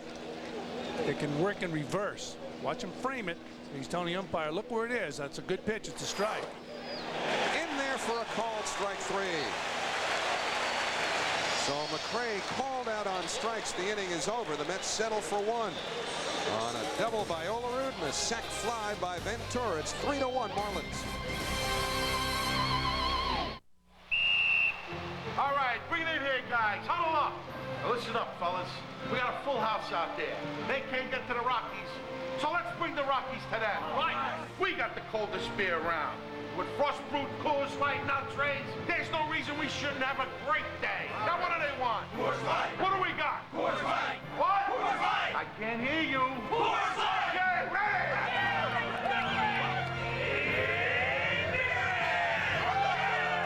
Myrtle Beach Jet Express, #1 to the golf and family fun of Myrtle Beach. Call 1-800-FUN-TUCSON and fly nonstop from Newark to Myrtle Beach from only $59. Myrtle Beach Jet Express, New York's favorite way to fly to Myrtle Beach. Call 1-800-FUN-TUCSON and get your ticket to Myrtle Beach, nonstop from only $59. And ask about our great golf and family vacation packages too. Nonstop from New York to Myrtle Beach from only $59. Only with Myrtle Beach Jet Express. Call 1-800-FUN-TUCSON today.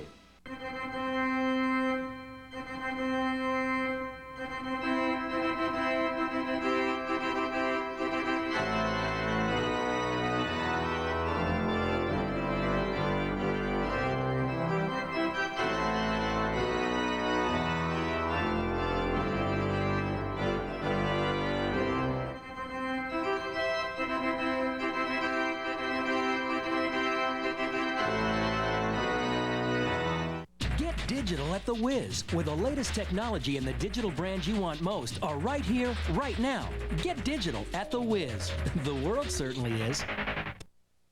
In 1997, the Florida Marlins won the World Championship. Then Wayne Huizenga, the owner, conducted a fire sale and decimated the team. But there is a new owner, John Henry. And before the game, he said he is preaching to the fans patience. But I asked him how long will that patience have to hold out. He said there is a plan. And that plan continues to be not only get the new stadium, of course, but build from within here and ultimately allow the payroll to rise accordingly. Alex Gonzalez, presumably a big part of that future, pops one up to the left side. Over towards the line comes Henderson. And in foul territory, Ricky makes the catch. So Leiter's now retired 6 in a row. That's one out here in the third inning. You know, Fran, John Henry has made a lot of support here in Florida from fans, players as well. And one of the interesting things about Henry is the fact that even a player who was recently traded by the Marlins has some great things to say about him, and that's Pat Watkins, an outfielder who just went from the Marlins to the Colorado Rockies. Kotze with a line drive base hit. Tell you why in a moment. Really, it's a 5-year plan that Henry's been talking about here. One that he says he hopes to be able to perhaps even accelerate. There is a 5-year plan, and we feel that by next year, by the middle of next year, our players will really start to come into their own. They're all young. A lot of them are still going to struggle this year. You know the old saying about the sophomore jinx. It's not a jinx, it's an adjustment process, I think. So we had 27 rookies last year. We'll have maybe 27 sophomores, or maybe 23 or sophomores and a couple of rookies. So we're still young, but we have an incredible amount of talent in this youth. Well, that's what Matt Loughlin was talking about. They have 5 rookies on their opening day roster this year, the Marlins do. But the guy I was telling you about a moment ago, Pat Watkins, his mom has brain cancer, and John Henry had promised that he would fly Watkins' mother here to Florida for opening day. Well, last week Watkins found out he was traded to Colorado.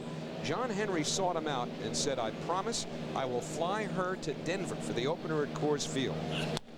Watkins was moved practically to tears. Yeah, that was very nice. So Henry's making a lot of friends here in a hurry. Derek Lee, the batter, 1 ball, 1 strike.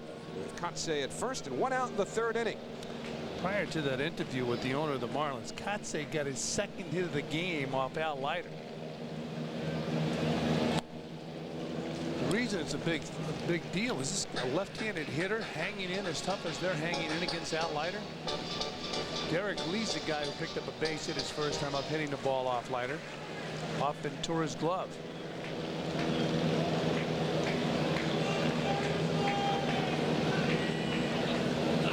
And the 2-1 pitch swung on and missed. So the count evens now on Derek Lee. Leiter gave up 4 hits and 3 runs in the first inning. Settled down, pitched a perfect second, got Gonzalez to foul out to start the third.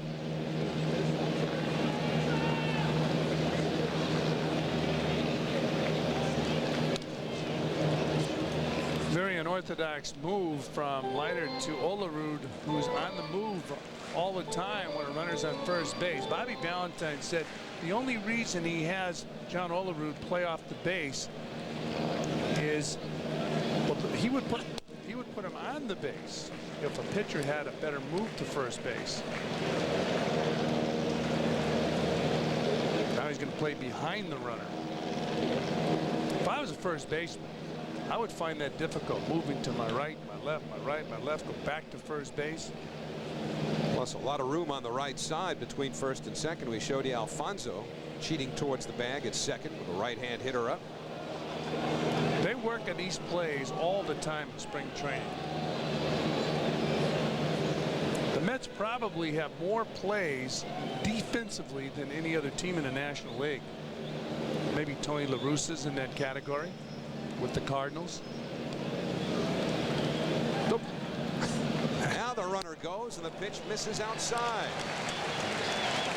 So Kotsay running on the payoff pitch. He draws a walk. The first one issued by Leiter. Now the Marlins have 2 on, and Dunwoody will be the batter. Number 17,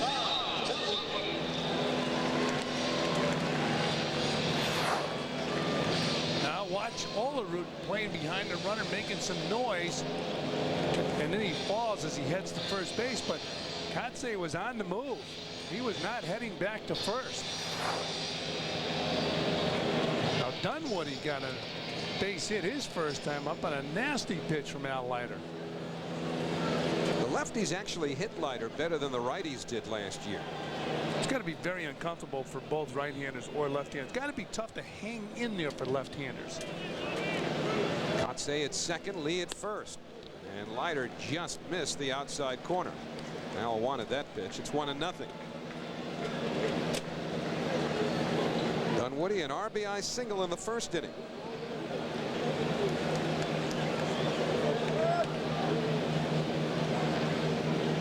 He's got pretty good speed. His problem is making contact. Leiter wants a fresh set of signs here for Piazza. When Dunwoody was in high school, he went to high school in Indiana. He was the second best player in the state. The first was Scott Rowland.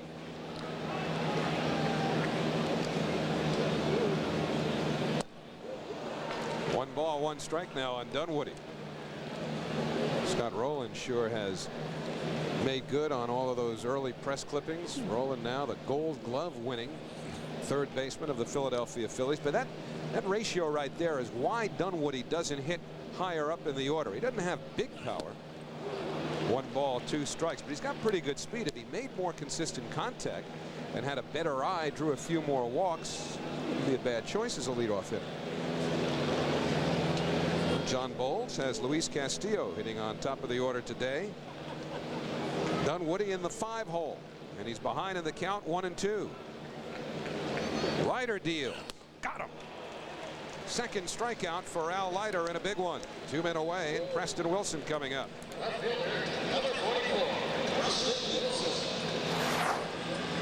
Now here's Al Leiter rearing back and throwing a fastball right by Dunwoody.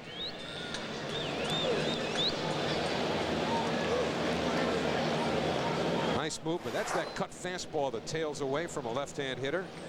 Acts just like a slider. Which Al says he also throws. Went through a whole discourse in spring training about the differences. Preston Wilson takes inside. When Leiter throws kind of that sweeping Carlton-like pitch down around the ankles to a right-handed batter, that's his slider. The cut fastball is more likely to move in on the hands of the right-hand pitcher, a right-hand batter, and that's the one that breaks so many bats. 2-0 now to Preston Wilson. Leiter was behind Wilson 3-0 in the first inning. Came back to a full count before Wilson hit a sacrifice fly that made it 3-0. See if Preston Wilson takes advantage of this situation. Should be a fastball. It's 2-0. Kevin Ory on deck. Kotsay at second, Lee at first, and the 2-0. In on the hands, Luke Fowl. I believe the bat survived, but that's the pitch that'll saw off some lumber. But when you're up 2-0 on a count, you kind of cheat a little bit, especially facing a guy like Al Leiter. You feel like you can dominate as the hitter. You can cheat. You can get that bat started. He's going to throw you something hard. Kotsay pretty good speed at second base. Lee at first. 2 men away. We're in the third. And Wilson stepping out.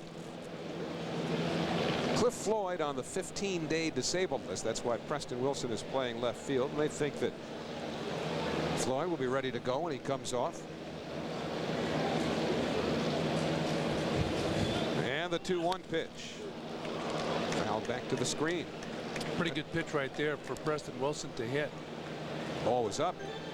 I mentioned earlier he has the tendency to strike out, so Leiter, although the count is 2-2, should be in the driver's seat. This fastball beats Preston a little bit behind.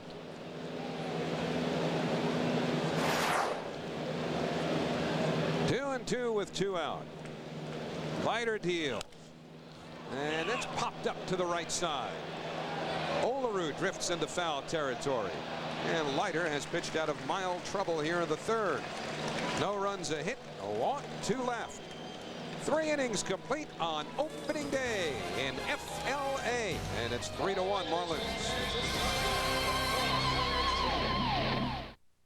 Imagine me and you, I do. I think about you day and night. It's only right to think about the girl you love and hold her tight. So happy together.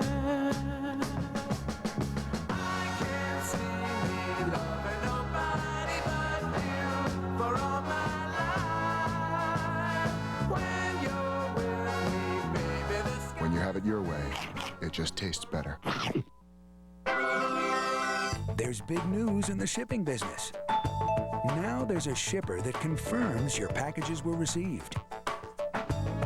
A shipper that uses digital scanners, lets you check on delivery by phone or internet, and can save you up to 65% over 2-day services. Which one is it? The U.S. Postal Service. Introducing delivery confirmation for priority mail. So, now what's your priority? Introducing the all-new Jeep Grand Cherokee. While it boasts a new uniframe construction, a quieter, more powerful engine, and an agile suspension for a refined ride, rest assured, it's still as rugged as ever. Welcome back, sir. The all-new Jeep Grand Cherokee, the most capable sport utility ever. Check out the award-winning Grand Cherokee Limited at your dealer. We're getting set for the 4th inning here in Florida. Our first Aflac trivia question of the year. The current Marlins to play in the 1997 postseason. And remember, it's been a huge turnover over the last couple of years. We'll get the answer to you in the bottom half of this inning. Al Leiter, of course, doesn't qualify. He's now a former Marlin. Now, Al Leiter, watch this move towards first base. You see Olerud slips as he heads towards first. Kotsay on the move, trying to steal second base. And here, between innings, Olerud and Al Leiter probably talking about that play. There's a lot of action around first base when a runner is on and the Mets are on the field. A lot of the action is the first baseman. Olerud actually lost his footing on that last 3-2 pitch. 1-0 to Ordonez, and he fouls it back. But as Bobby Valentine said, if the pitcher has a good move, he would probably have the first baseman stay on the base. Now the bat boy is no Al's going to tell the bat boy about it.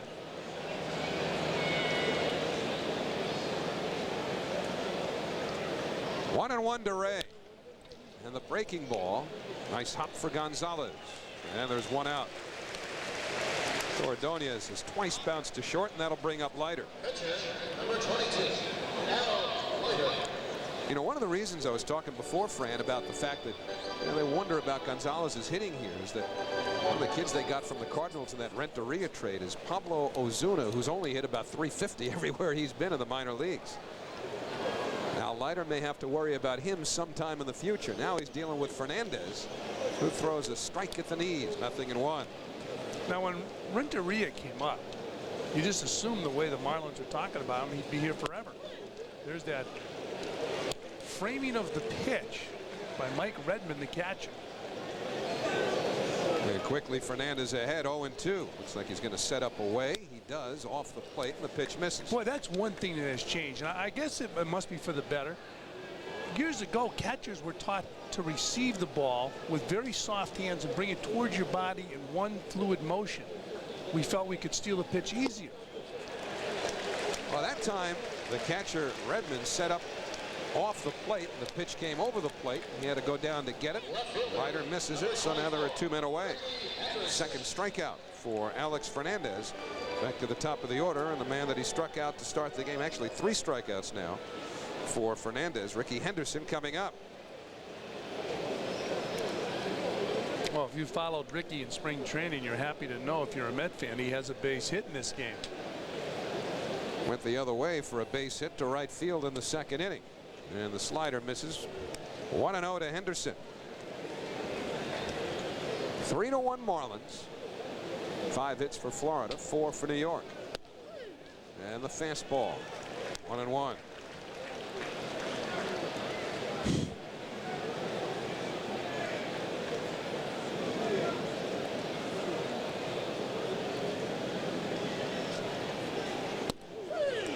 And the breaking ball hits the outside corner.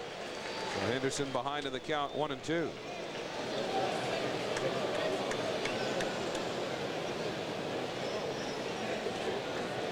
Guarantee a Leiter and Apodaca are not talking about that at bat. That's pulled foul through the 5-hole on Cookie Rojas.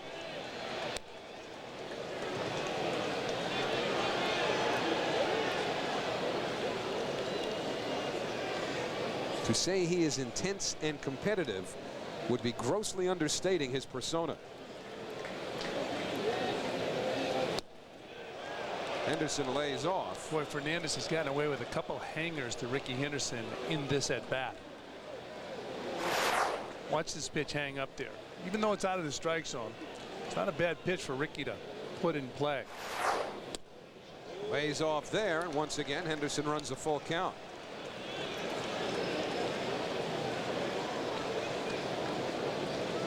Fernandez is not afraid to throw that breaking ball when he's behind on the count, or he has a full count, and right here it's 3-2 on Henderson. We saw him do it to Bobby Bonilla in the 3rd inning. So let's see what's in his arsenal here. In the air, right field, Kotze, couple of steps in, and the side retired. So a good inning for Alex Fernandez, who retires the Metsian order for the first time. And at the end of 3 1/2, Leiter gets set to go back to work. Why do I have Aflac insurance on top of my regular health insurance? Because he has his mother's eyes. Because I still have to teach him to whistle. And because Aflac helps cover what other insurance doesn't. If I'm injured, Aflac even provides cash to help pay bills. So why do I have Aflac? Did I mention he has his mother's eyes? Aflac supplemental insurance. Without it, no insurance is complete. Announcing the Mercury Grand Marquis 5-star sales event, our biggest Grand Marquis sale ever. Now enjoy the affordable luxury of Grand Marquis with $1,000 cash back when you buy or lease. That's $1,000 cash back on the only car in its class with the government's highest crash test rating, 5 stars.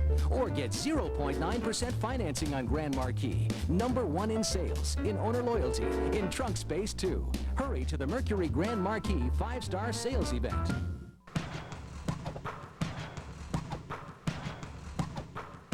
Are you ready for monster home runs? Are you ready for big hits? Are you ready to turn two? Show up at Shea on Saturday, April 17th, as the Mets take on their division rivals, the Montreal Expos. Adults will take home a stadium seat cushion, sponsored by Bob's Stores. Show up at Shea for Stadium Seat Cushion Day, sponsored by Bob's Stores. Last of the 4th inning, let's finish up our Aflac trivia question. The current Marlins who participated in their ride to the World Championship 2 years ago, and there aren't many kids. Remember now, that's just a little more than a year ago, and there are 5 altogether. Cliff Floyd on the disabled list. Craig Counsell scored the winning run on Edgar Renteria's base hit in the 11th inning, beating the Cleveland Indians. Kevin Orie runs up on the first pitch from Al Leiter. There's Counsell. Scored the winning run in the World Series, and those cleats, those spikes he was wearing, are now in Cooperstown. And he's not happy. He is not happy that he's not playing this game. Luis Castillo beat him out of the job at spring training. He was a favorite of Jim Leland's, who's now the manager in Colorado. That's ripped but foul. 1 ball, 2 strikes on Orie. Notre Dame grad. He was a walk-on at Notre Dame.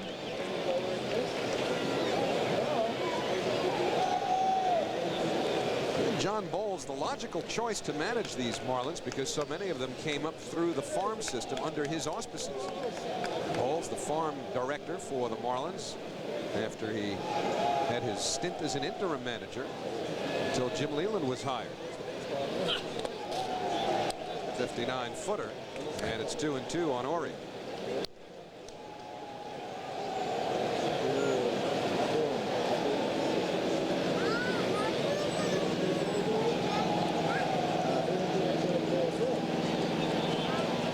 Turk's always moving around too, isn't he? Fouled away. You won't often go to the bullpen and see Turk Wendell sitting quietly, relaxed. He's working on the arm right there. Not a bad idea. So that's not a phone on the other end of it, huh? No. Let's look to the phone booth, though. I'd be concerned about that phone booth door. A couple of New Yorkers in front there. John Franco and Alan Watson.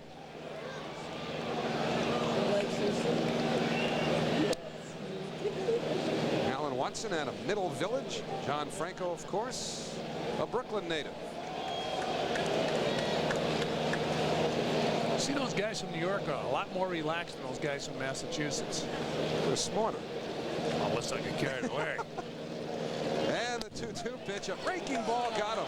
And for the second time today, Kevin Ori has been caught looking. You don't think there's innate intelligence in New York? Accompanying New York? Oh, yeah, absolutely. I believe it. Right. I spend a lot more time there than Mass. Nice pitch from Al Leiter, getting the inside part of the plate. Al has struck out 3, Fran. They've all been looking. Ori twice and Dunwoody. We were talking in spring training about how a catcher should give a target. I know Tom Seaver, who worked a game down in Florida with us, was talking about how he didn't like the catcher to move. You see where Mike Piazza just moved on the outside part of the plate? He was concerned that a hitter like a Willie Mays or a Willie McCovey getting a sign from a coach like West Western where the catcher's going. It's an excellent point. The catcher didn't have to worry. Usually it was Jerry Grody, and rarely did Seaver miss where the pitch was supposed to be going. And plus, I mean, Tom wanted to throw it to the glove, where some pitchers do, and there were some great pitchers who wanted to throw it to the catcher's body. That's why the catcher moves. Right here you see Piazza in the middle of the plate. One thing you have to be careful of when you're a catcher, if you're going to move on a fastball, you should move on a breaking ball, because if you don't move, these hitters or a coach or a manager are going to steal the pitch. Wes Westrom had the reputation of being absolutely brilliant when it comes to picking up pitches. He was the best. In fact, Tom Seaver used him as an example. He managed Tom with the Mets. It's his first manager in the big leagues. Said he called him in his office after watching him pitch. He said, okay, wind up. Put the ball in his glove. Wanted it was a fastball. Do it again. Curveball. Couldn't believe it. And he explained to him how he was tipping his pitches. This will be a 3-1 pitch to Redmond. And it's in there, the count full. Tom Seaver will throw out the first pitch opening day at Shea a week from today. Saw him throwing spring training. He looked like he could still pitch. Well, I hope Tom wears a cheap suit next week, because I expect to see that right knee full of dirt when he's done throwing out the first ball. Ball 4 to Redmond. Second walk issued by Al Leiter. And that'll bring up the pitcher, Alex Fernandez. New York Mets baseball is brought to you in part by Burger King, where you can have the delicious King of Fries. Burger King. When you have it your way, it just tastes better. Howie Rose, Fran Healy, Matt Loughlin with you on opening day 1999. First time the Mets have ever opened in the state of Florida. And Alex Fernandez, who was robbed by Ventura his first time up, will be the batter now with Redmond at first. We'll see if Fernandez is bunting here. Mets trailing 3-1 here in the 4th inning. Fernandez showing no inclination to bunt.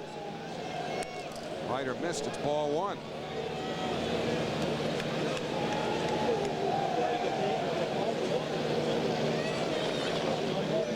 Fernandez was a good hitter when he played amateur ball. Plus, he's with the ball club right now, where you don't have a whole lot of offensive talent, at least proven offensive talent. So give Fernandez a chance to swing the bat.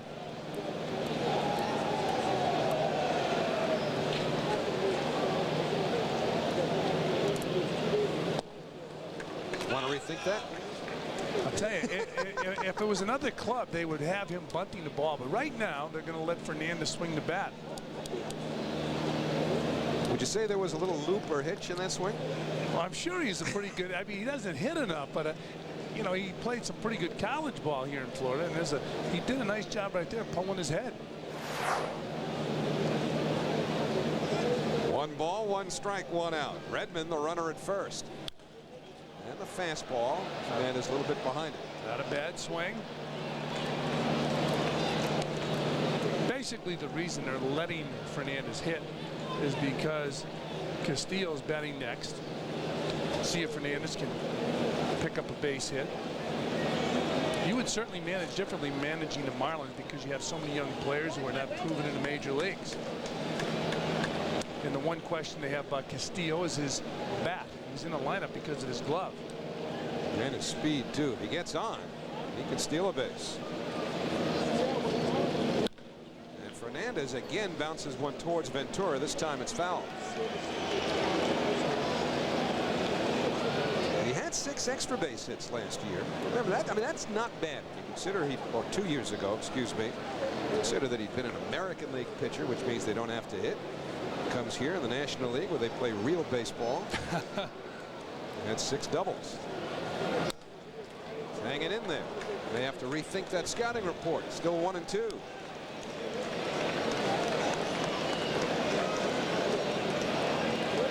So you must have been delighted when you left the American League and went to the National League, where the worst they could do is hit you 8th, right? Yeah, absolutely. 1 ball, 2 strikes, 1 out. And the fastball hit well to left. Newfound respect for Alex Fernandez. I take it all back. There it is. Warning track power. Now he's getting that was a backhanded compliment. Warning track power. 2 men away. John Bowles knew exactly what he wanted to do. Let the pitcher hit.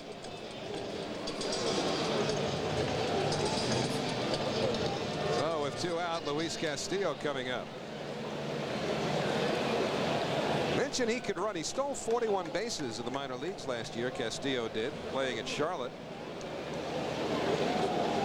One of a legion of players hailing from San Pedro de Macorís in the Dominican Republic. 1 ball, no strikes. Mets played a couple of games this spring in the Dominican.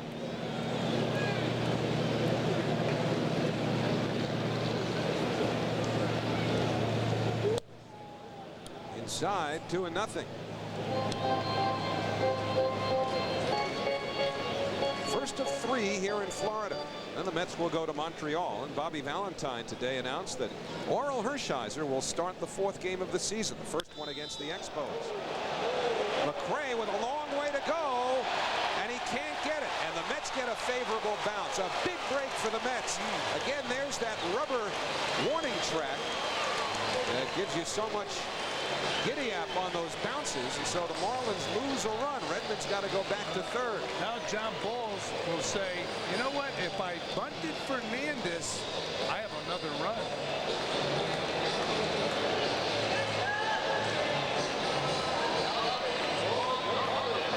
He said, you know what, if I had that to do over again, I'd give him the bunt. Castillo hitting his ball hard. Surprised McRae was playing a shallow center field. The Mets getting that favorable bounce off the rubberized surface in front of the fence. You see McRae, shallow center field, the drive way over his head. He knew he could not catch up with this ball, and that rubberized surface helped the Mets. Well, you don't expect that Castillo's going to hit the ball about 400 feet. But he did there. Now there are 2 men in scoring position for Alex Gonzalez. 0-1 to Alex, who flied out to center and fouled out to left. So the Marlins, with a 3-1 lead, have 2 more in scoring position.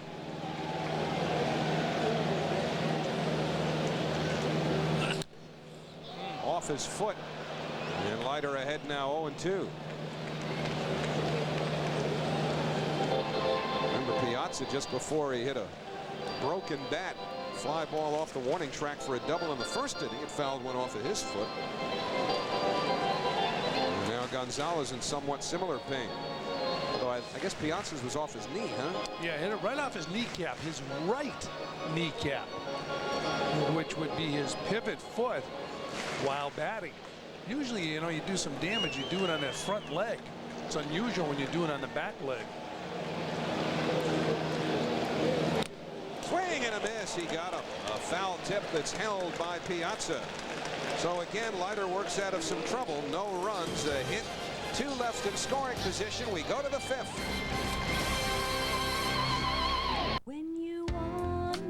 We saved $700 a year on our auto insurance by switching to Bender. A lot of insurance companies claim to save you money, but Bender really can. I saved $300 on my car insurance. Think about it. Bender represents 14 carriers. With so many choices, I knew I'd get the best coverage for the best price. We saved $500 a year with Bender. We've been with Bender for years and recommend Bender to all our friends. So call 888-9-BENDER and find out for yourself why thousands of people have switched to Bender. Pays to call Bender.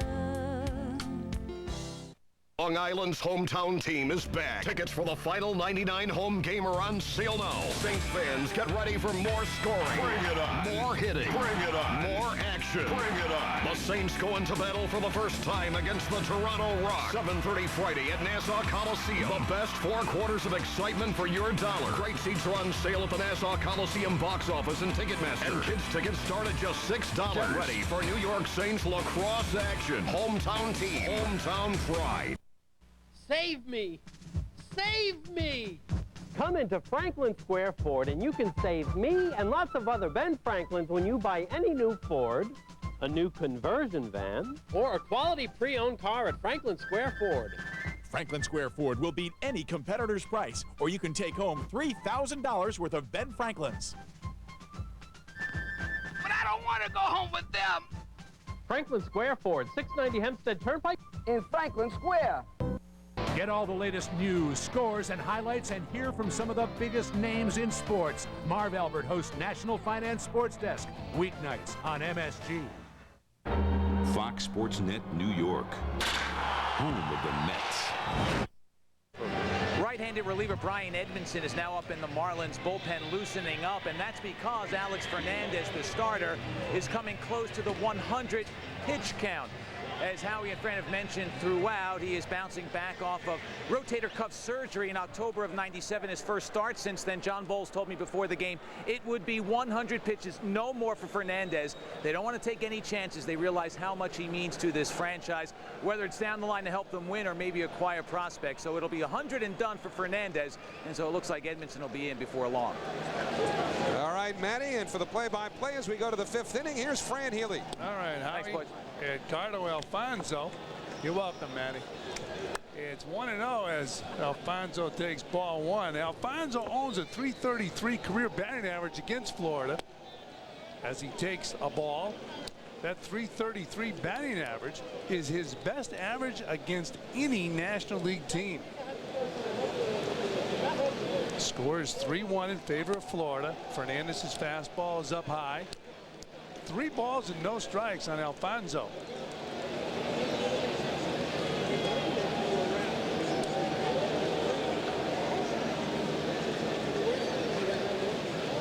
Ciola on deck. He'll be followed by Piazza. Alfonso takes a strike, so it's 3-1. We're in the top of the 5th inning at Pro Player Stadium. It's 3-1 Florida. 4 hits in this game for the Mets, 6 for the Marlins. Alfonso fouls it off. To take a look at our New York Life box score, Mr. Rose. Half a box score, I guess, as we're just getting through the first half of this game. Ricky Henderson, his first hit as a New York Met. Same for Robin Ventura with a sacrifice fly, though. Not a base hit, but Ventura delivering a run. The only Met run so far. Alfonso 1 for 2, and now he's 2 for 3. So Edgardo Alfonso leading off here in the top of the 5th, reaches first. First baseman, number 5, John Olerud. So Fonzie now 2 for 3, and again, that's what makes him so tough. Even against right-hand pitchers, he's able to go the other way and find the hole. That's what makes him such a perfect hit-and-run candidate when you've got a runner on first base. And the plan is for Ricky Henderson to be there quite a bit. But right here, he's able to get the bat head out on a pitch on the outer part of the plate. Go with it. And the Mets have a leadoff base runner. And John Olerud's the batter. Swings through the fastball, strike one. Olerud 1 for 2 in his game. He doubled in his last at bat in the 3rd inning. In the 1st, he flied out. Olerud has batted over 300 twice in the major leagues. One time he hit 363 in the American League. And in 1998, last year, batted 354. He likes that 350 mark, Howie. Who wouldn't? Olerud takes a strike. Only one other player in big league history has hit 350 or higher at least twice, with no other 300 seasons. That was Jake Stensel, who surpassed 350 4 years in a row with Pittsburgh.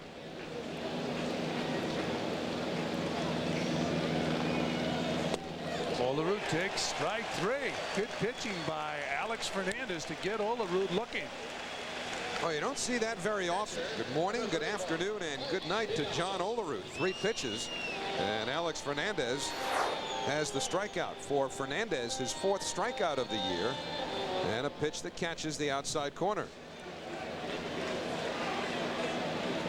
Ball's coming through the shadows now, too. So you wonder if that had an effect on Olerud as he took strike 3. So Olerud back on the bench. Mike Piazza, the batter, he takes a good breaking ball for a strike. Piazza doubled his first time up, a broken bat double down the left field line. The ball hit off the rubberized surface in front of left field fence, bounced over, and he grounded to first in the 3rd. So he's 1 for 2. The 0-1 pitch, breaking ball down low. 1 ball and 1 strike. These same 2 teams will go at it tomorrow night, and then again on Wednesday night. The Mets and the Marlins. After the game Wednesday night, the Mets will charter to Montreal, Canada, and open a 4-game series up there at the Big O. Swung on and missed. 1-2 on Piazza. Indoors once again in Montreal. They've got that roof situation resolved. That's good. It's crucial this time of year. So 1-2 on Piazza. Opening day 1999 for the New York Mets and the Florida Marlins. Swung on and missed. 2 down. So Fernandez here in the 5th, striking out Olerud and Piazza. We were talking about the schedule. Let's take a look at the Delta Airlines schedule. Well, the Mets will play 2 more here in Florida. We'll have both of them for you on Fox Sports Net New York. Then up to Montreal for Thursday's game. WB11 makes their Met debut on Friday night at the Big O in Montreal. They'll do Saturday's game as well with Gary Thorne and Tom Seaver. And then Fran and I will be back at you from Olympic Stadium on Sunday. And Bobby Bowe steps in and takes down low, ball 1. In this ball game, Bonilla has batted twice, and Fernandez has walked him twice. Cautiously pitching to Bobby Bowe. 3-1, the Marlins on top of the Mets. Hanging breaking ball. Bonilla takes it for a strike, so it's 1-1 on a much bigger Bobby Bonilla.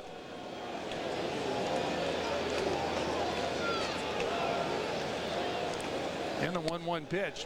The heater misses off the plate outside. 2-1. Fernandez has some good velocity today. The Marlins have to be very happy about that.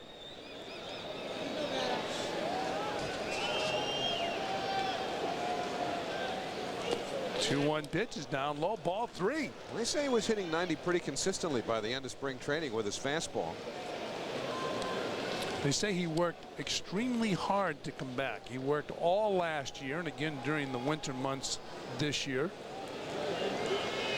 Has an exercise room in his home. There's another guy who's worked very hard this offseason, Bobby Bowe. 3-1. We'll see if he gives him a heater. He gave him a heater and Bonilla pops it up. It's playable. Foul territory. Ori calling for it and makes the grab for out number 3. So the Mets strand their leadoff hitter, Edgardo Alfonso, on first base here in the 5th inning. Failed to score. We played 4.5.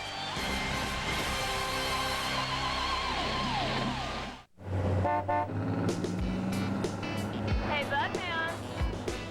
Follow us. Come on. Like I'm gonna fall for that old trick.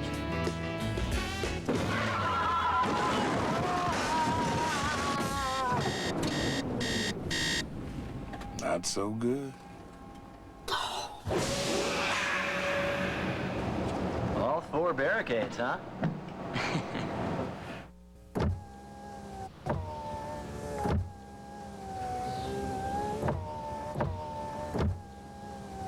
McDonald's will give you the Corvette. What you do with it is up to you. The excitement of the Monopoly game is back at McDonald's. Just buy America's favorite fries and play for a chance to win millions of prizes, including a stunning Chevrolet Corvette convertible. Where can you go to play the Monopoly game today? Did somebody say McDonald's? Sam and Margaret are living a comfortable retirement. A retirement free of financial worry. They live the life they want to live. Spend the money they want to spend. And it's all because you left your credit card statement in the garbage can and they stole your number. So from Sam and Margaret, thank you. Prevent credit card theft with the paper shredder from Office Depot. Office Depot, low prices every day. Well, look from the blimp here at Pro Player Stadium. Opening day as we take a look at the Jeep game summary. Yeah, Mark Kontze will lead off the bottom of the 5th inning. He's already reached Leiter for a pair of base hits. Preston Wilson, the former Met, with a sacrifice fly. That made it 3-0 in the first. Leiter and Fernandez have each labored through large parts of this game. Beautiful afternoon here in southern Florida. As Al Leiter looks in for the sign from Mike Piazza. Mark Kotsay, who's 2 for 2 in his game and scored a run, takes inside a hard fastball from Leiter. Ball 1. 3-1. The Marlins on top of the Mets.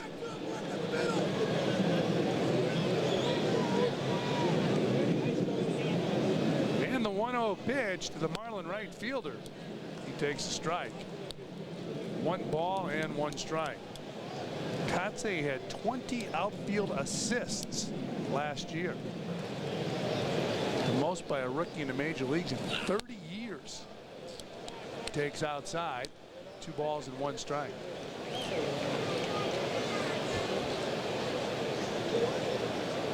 How you wonder if the Marlins will try and go out and get some veteran players for this ball club with new ownership. As Kotsay takes a strike, it's 2-2. I get the feeling that will wait until the Marlins reach at least the outer fringes of contention. You wonder how patient the fans here in Florida will be as they wait. Wow. Inside out swing there by Kotsay. Gets jammed. Fran, I could tell you were duly impressed with this swing. Oh boy. Leiter ties up Kotsay inside. He backs about 2 inches further away from the plate, and inside out's the pitch foul. Dave Dombrowski, the general manager with the Florida Marlins. People think he's done a tremendous job of getting value for all those veterans in terms of good young prospects. He certainly has, as far as being able to pick up some players that they can rely on in the future. Kotsay's a player they should. Oh, McRae fighting that sun, and he wins. You know, 1 down. We told you about one of the kids he got in the trade with the Cardinals for Edgar Renteria, Pablo Ozuna. They think he could be the shortstop here eventually, and whether that displaces Gonzalez to another position or another city remains to be seen. But the kid that got all the attention from spring training, or at least in spring training for the Florida Marlins, was the former Met pitcher A.J. Burnett. He's going to start in Double-A. They were hoping he'd make this ball club as Derek Lee fouls the ball off. Strike 1. Lee has an infield hit and an RBI. He's also walked in his game.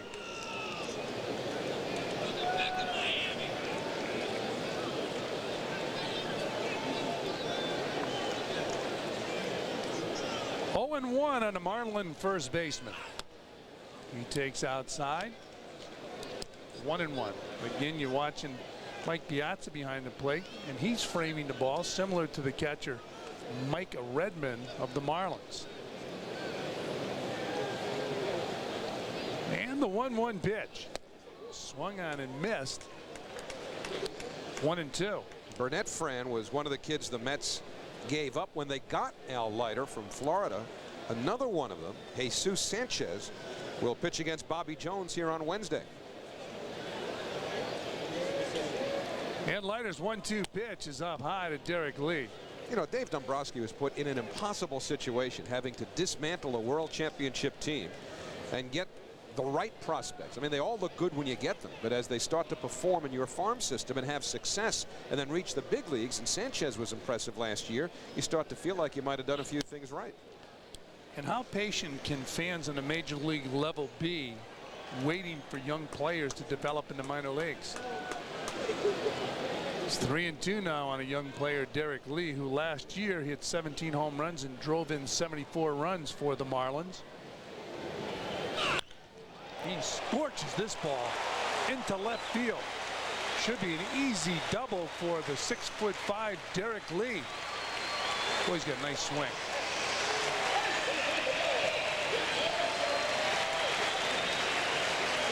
Well, Lee's another one of these kids who's a good run producer, but he doesn't make contact consistently enough. He struck out over 120 times last year.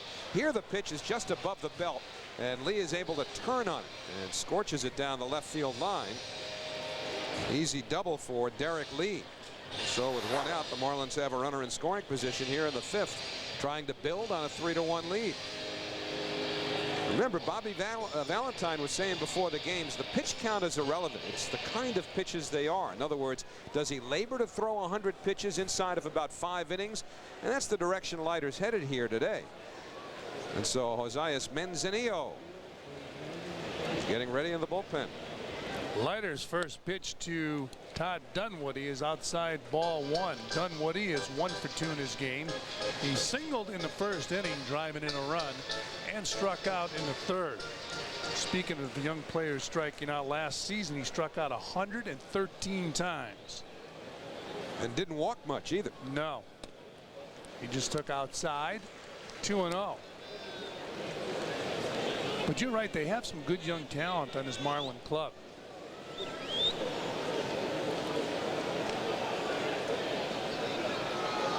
Bobby Valentine had a relaxed spring training, had to make some decisions. Had to pick a 25th man in the ball club. There's a strike. 2-1 on Dunwoody. 91 pitches today, 55 strikes. Al Leiter's the type of pitcher, whenever he goes out there, throws a lot of pitches. And I know Bob Apodakin, talking to him before the ball game, that was his only concern about Al today. Well, it's a good fastball. Throw right by Dunwoody. Someplace in that hand. Bob Apodakin is counting those pitches by Al Leiter. Now this will be number 93, and it'll be an interesting selection here. You've got an aggressive hitter in Dunwoody. Will he go away with that slider or cutter? He does. He struck him out. So Dunwoody has K'd twice in his game. And that looked like the slider from Leiter. So Al Leiter now has his 5th strikeout. And they'll talk about Preston Wilson here with first base open. Kevin Ory, a right-hand batter, though, on deck. Well, you mentioned earlier, Howie, how Preston has the propensity to strike out also. Might be a little bit better hitter than Kevin Ory, but Kevin Ory has been a mystery. Al Leiter talking to Mike Piazza and to Bob Apodakin. Maybe talking about what option Leiter would like to exercise, who he wants to pitch to. Well, we told you about the road trip for the Mets starting off the 1999 season, but keep in mind, next Monday at Shea Stadium, the home opener, the Mets and the Marlins. Shea Stadium should be rocking next Monday afternoon.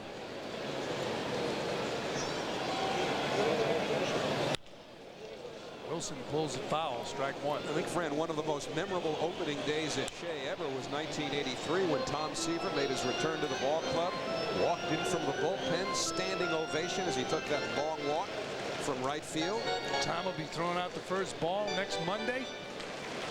Should be quite a day at Shea. It's always quite a day for Mookie Wilson when he gets to watch his son Preston play. He's got to be pulling for Leiter here. This is serious stuff now. Right? Down and in. I don't know if I'd be gambling on that. I mean, it's opening day. These games count. This isn't spring training in Melbourne or Port St. Lucie. He'd like to see Preston get about 6 hits and the Mets win. He gets one here. That makes it a little harder. It's 1-1 on Wilson. Inside, 2-1.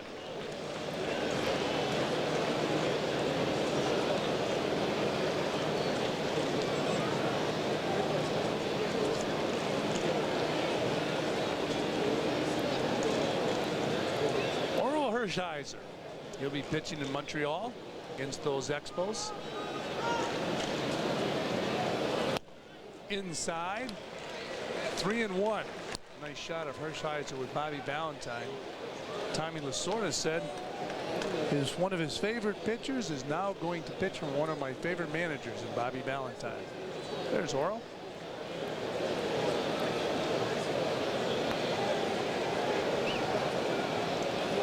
And a 3-1 pitch. Hard hit ball in the left field. Base hit for Preston Wilson. And the Marlins will score their 5th run, I should say 4th run of the ball game.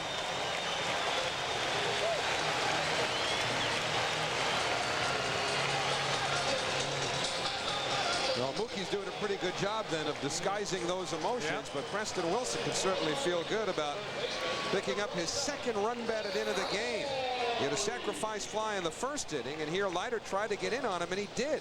But Wilson was able to turn on that inside pitch, showing pretty good bat speed there. He got that bat around quickly. And Al Leiter obviously dismayed. 4-1 Florida. So Preston Wilson on first base with good speed, and Kevin Ory the batter. Swung on and missed. Ory in his ball game has K'd twice.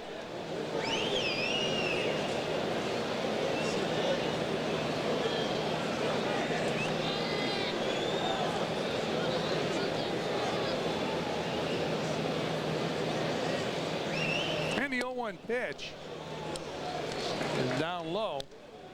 1 ball and 1 strike. 2 men are gone. We're in the bottom of the 5th inning at Pearl Player Park in Miami, Florida. It's 4-1. The Marlins on top of the Mets.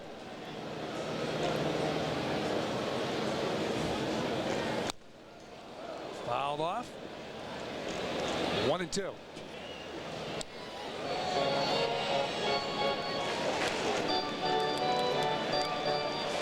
Well, the Major League's opening game in Mexico last night. Vinny Castilla with 4 hits, playing in front of his fans in Mexico. Rockies hammering the Padres.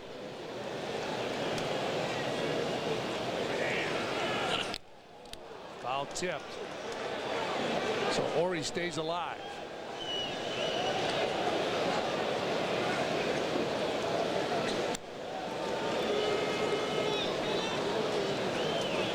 First of 162 games. The Mets and the Marlins. It hasn't been a pleasant afternoon for the Mets. Josias Manzanillo is ready in the Met bullpen.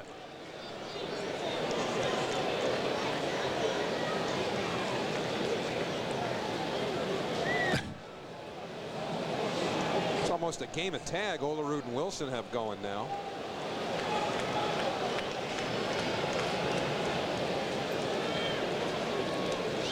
You wonder if Mookie during the offseason would talk to Preston. This is becoming a fashionable thing in baseball.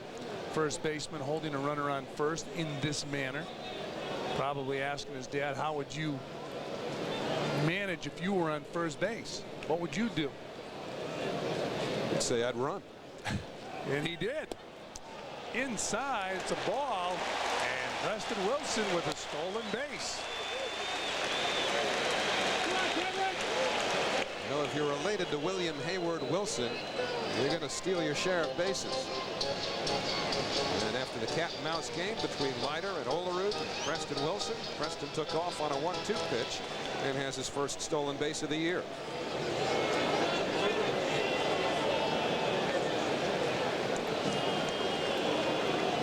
Still counting the pitches, Bob Apodaca, as he looks on. 2-2 pitch is fouled out of play. So we'll do it again at 2-2 on Kevin Ory with Preston Wilson on second base.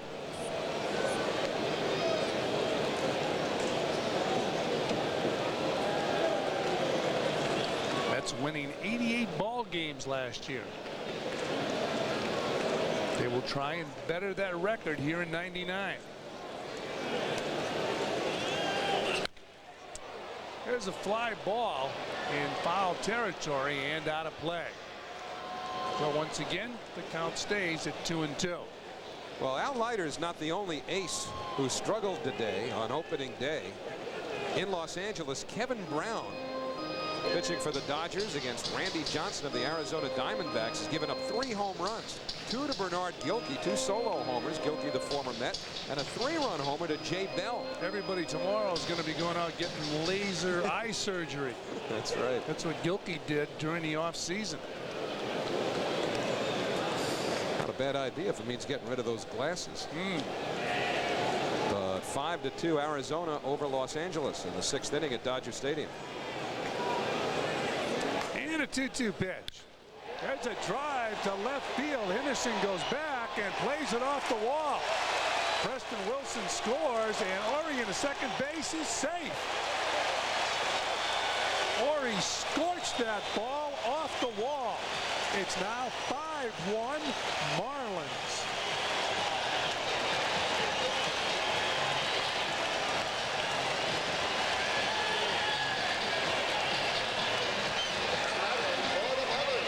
Henderson did what he could. He played that carom very well off the left field wall and made a strong throw to second base. Kevin Ory beat it. This is almost like learning how to play that green monster at Fenway. He got one good hop and a strong throw, but Ory gets in there.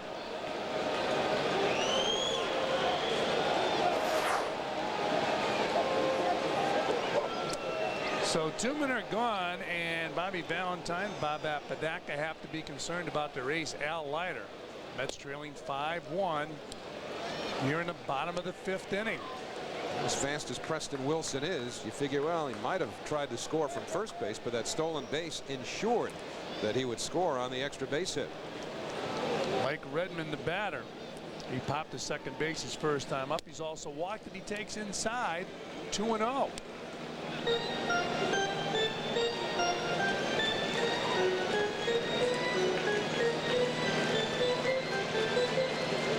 Bruce Benedict, the bench coach, looking on. It's now Leiter against Redmond. Down low. Mike Piazza caught that ball like he was crossed up. Howie, you mentioned those shadows before. That could have an effect. Watch how uncomfortable Piazza receives this ball.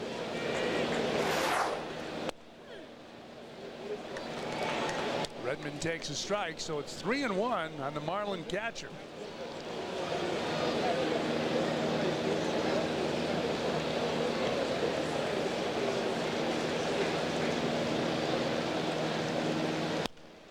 Foul out of play.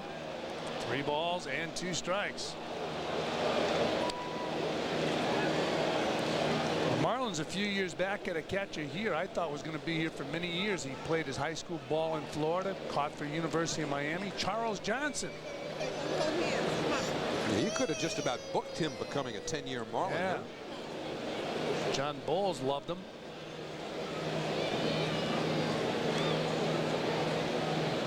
John's got to like this game. His club with the lead. 5-1, 5th inning.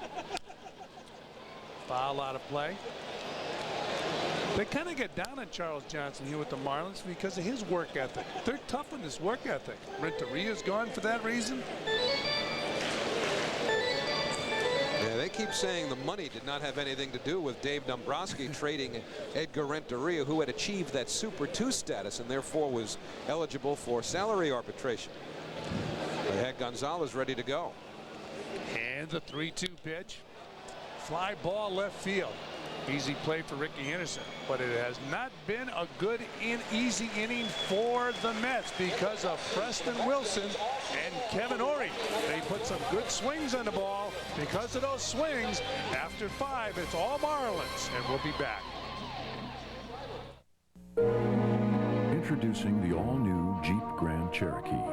While it boasts a new uniframe construction, a quieter, more powerful engine, and an agile suspension for a refined ride, rest assured, it's still as rugged as ever. Welcome back, sir. The all-new Jeep Grand Cherokee, the most capable sport utility ever. Check out the award-winning Grand Cherokee Limited at your dealer. There's big news in the shipping business. Now there's a shipper that confirms your packages were received. A shipper that uses digital scanners, lets you check on delivery by phone or internet, and can save you up to 65% over 2-day services. Which one is it? The U.S. Postal Service. Introducing delivery confirmation for priority mail. So, now what's your priority? Wow. It's what people are saying about our latest Kenmore refrigerator. Why? It's the one with a one-touch shelf that adjusts up or down with the twist of a knob. So you can make room for lavish layer cakes without unloading and reloading. Wow. Everyone says there's never been anything quite like it. Others say nothing at all. Instead, they just stand there and drool.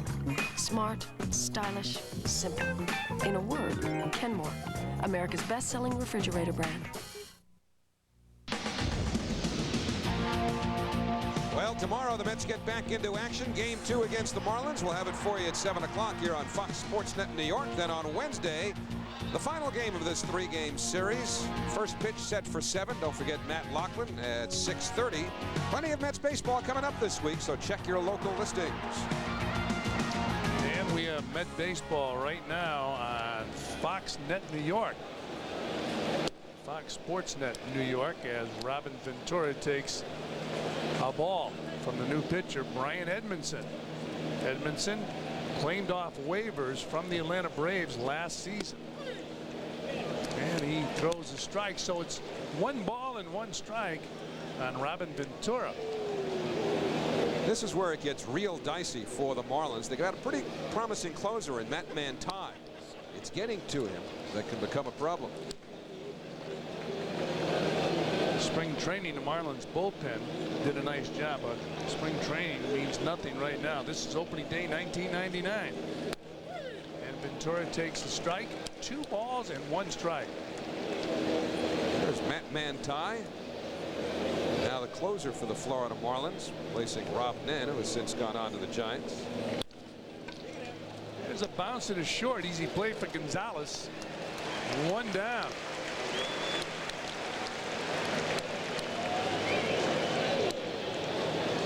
Leiter continues in deep thought and conversation with Bob Apodaca. Al's given up 5 runs and 9 hits through 5 innings.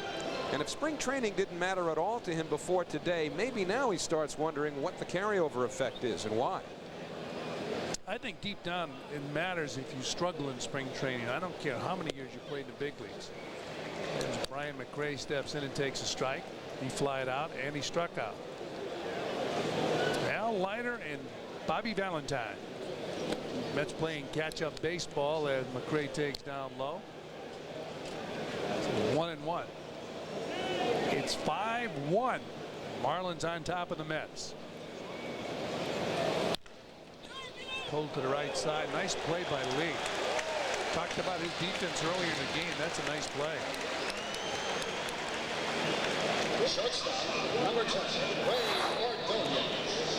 Hard hit ball by Brian McRae, and he gets that in between hop right around waist high and stays with it. Nice soft hands there by Derek Lee. And of course, he's fighting the shadows now. And now fighting for the Mets will be Ray Ordonez. Brian Edmondson's pitch is down low. Ball 1. Ordonez in his ball game grounded out to shortstop both times. Down low. 2-0. Mets need some thunder. they've been quiet in this ball game. 1 run on 5 hits. The Marlins 5 runs on 9 hits. Ordonez takes a strike. 2-1.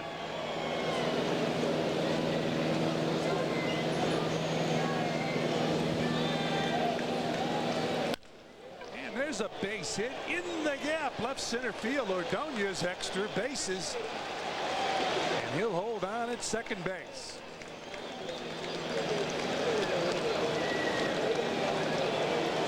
Well, Ray Ordonez only had 23 extra base hits all last year. But here on opening day, he comes up with one as he shoots one to the gap in left center field. And boy, for the outfielders right now, any fly ball is bound to be an adventure. We've already seen a couple of them fighting through that glare and that sun. And now the shadows have extended out pretty close to the edge of the infield. So it's no picnic to be in the outfield here right now. And the Mets will get a pinch hitter for Al Leiter. Mike Kincaid will be the batter. So Leiter will shut it down for the rest of this day. He leaves the ball game trailing 5-1. Kincaid in spring training had a solid spring, batting .321, 5 RBIs, can play a number of positions. One of those positions is catcher, and he takes the ball. Sure, a tough decision for the Mets to send Melvin Mora back to the minor leagues. He was on fire during spring training, but Kincaid was solid. And the 1-0 pitch, right back up the middle. Gonzalez to Lee, and that'll do it for the Mets. They strand a runner in Ray Ordonez. They fail to score. They played 5.5 here in Florida, and it's all Marlins. Adolphus Busch went to Germany every summer looking at different breweries, and he wrote a series of letters back to his son. September the 20th, 1897. I would advise that we buy the finest growths of barley as soon as we can. We cannot make fine malt from inferior barley, and we cannot make fine beer from inferior malt. Sit down, kid. To make it here at OmniPoint, remember this. With custom-tailored wireless, the customers get what they want. Now repeat after me. They can get any phone. They can get any phone. Get any minute plan. Get any minute plan. Get free features. Get free features. Very good. Here's a cracker. Get an Ericsson digital PCS phone for just $49. Show up at Shea Sunday, April 18th for Mike Piazza Puzzle Day. Be here on Sunday, April 18th as the Mets take on the Montreal Expos. All kids will get a Mike Piazza action photo puzzle free, courtesy of Pizza Hut. For tickets, call 718-507-TIXX. That's 718-507-TIXX. New York Mets baseball is brought to you in part by Jeep, the most award-winning brand of 4x4s on earth. And on water, this guy's found a pretty good way to get around himself. I remember when I first signed to play professional baseball, played with a lot of kids from California, and they talked about what they did during the off-season. They would go surfing. You must have been a surfer on Long Island. Oh, big surfer in Bayside. You kidding? We surfed the alleyways looking for Pensy Pinkies that somebody had lost. No surfboards on Long Island. Not in Bayside, Queens. Back in Flushing this year and starting off in Florida, Josias Manzanillo. Got back to the Mets last year after pitching for them parts of 93, 94, 95. Manzanillo right now will pitch to Brian Edmondson. Edmondson taking a ball from Manzanillo. Edmondson on in relief of Alex Fernandez, who was certainly very effective against the Mets today. And Edmondson puts the ball up into the air. McRae unable to make the play. And Edmondson is on first base. We just showed you from center field. The camera out there, how difficult it is to pick up the ball. I'm not sure if that had an effect on Brian McRae. Well, this is the kind of day it's been for the Mets so far. I mean, Brian McRae plays a shallow center field, and rightfully so. So earlier in the game, Luis Castillo, a light-hitting second baseman, hits one 400 feet over his head. And now, albeit against the pitcher with a shallow center field, McRae unable to reach what turns out to be a leadoff base hit by Brian Edmondson. Yeah, if he could see this, he's got to be able to catch it. But the runner on first base, you can see Brian checking out that sun. So Edmondson on first, nobody out. The batter, Luis Castillo. Castillo bounces the ball to Olerud. They go to second for one, and no throw to first. Castillo can fly.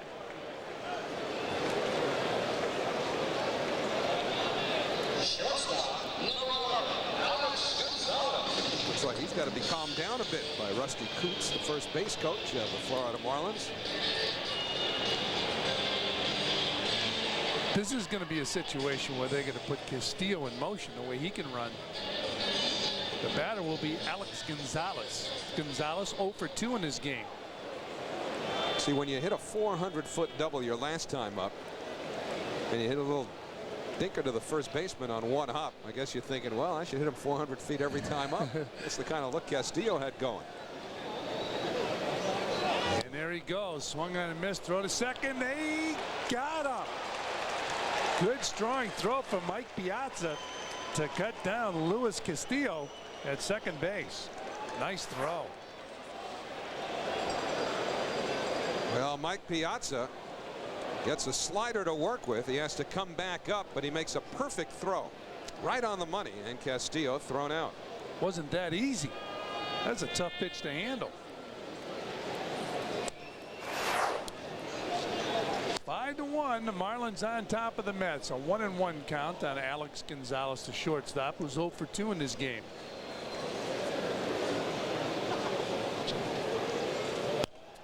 Gonzalez pops the ball up in foul territory. Olerud over there, and it's out of play. Olerud and Piazza give chase. So the count now 1-2 on Alex Gonzalez, who's 0 for 3 in his game. He'll be followed by Mark Kotze.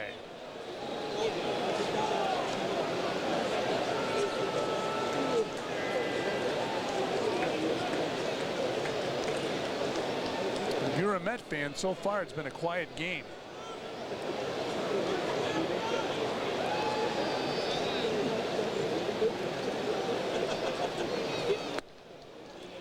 Fastball just misses outside.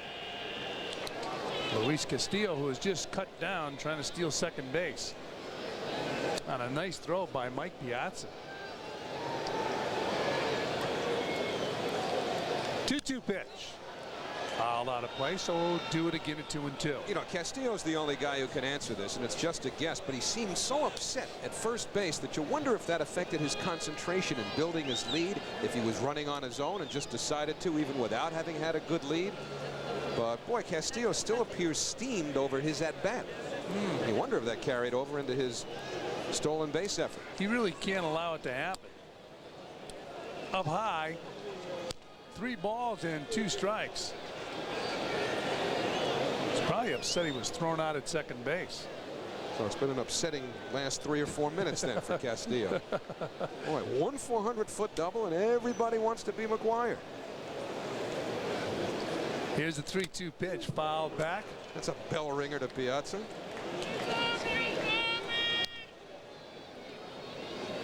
This is one of Fran Healy's favorite feelings. He smiles whenever this happens to a catcher because it brings back fond memories. Boy. We didn't wear the helmets. These guys are smart. Although baseball's smart, you have to wear the helmet now. Manzanillo's 3-2 pitch to Gonzalez. Fouled back again. Was Bench the first to do it? Was he the first who developed that?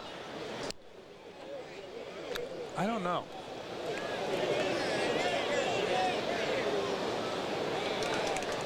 I mean, it makes sense to wear a helmet. Livan Hernandez, World Series hero 2 years ago. He'll start against the New York Mets tomorrow night. There's a looper in the right field, base hit. 11 hits in this game for the Marlins.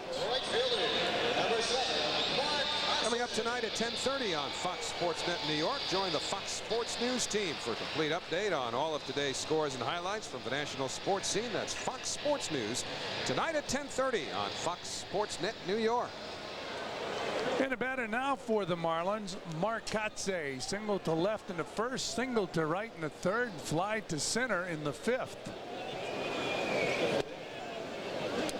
Fastball misses, ball one.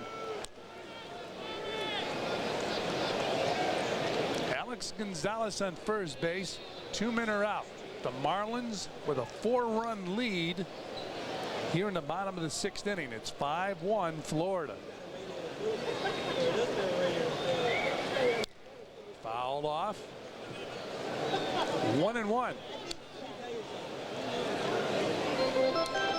Left-hander Alan Watson starting to loosen up in the Mets bullpen.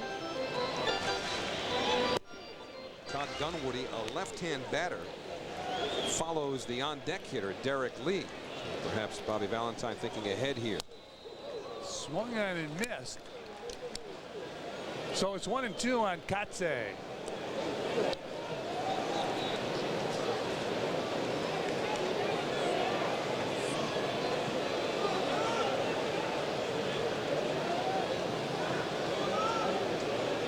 Olerud holding the runner on.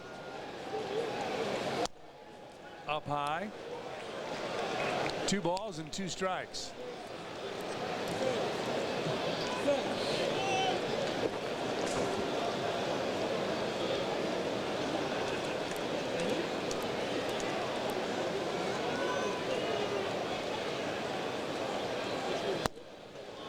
Down and in, 3 balls and 2 strikes. Runner will be on the move. Alex Gonzalez on first base. Oral Hershiser will be on the move in Montreal. He'll pitch the 4th game of the year for the Mets. That will come in Montreal. Here goes the runner. Kotsay pops the ball up, breaks his bat. Ordonez gloves it, and that'll do it for the Marlins here in the 6th inning. Well, the Marlins failed to score. We played 6 complete here at Pro Player Park. It's been all Marlins, 5-1, and we'll be back. Mom, I'm so bored. Bored? I think I have something fun that you guys can do. Hold on, kids.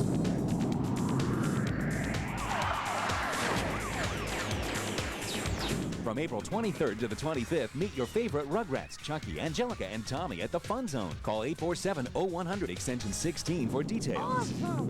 Can we go again? The Fun Zone, Route 110 in Farmingdale, Long Island's greatest indoor amusement park. Flying to Baltimore for business?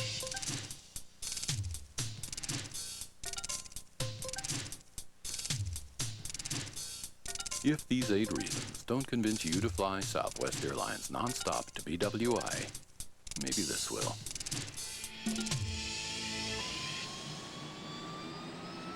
Call 1-800-I-FLY-SWA.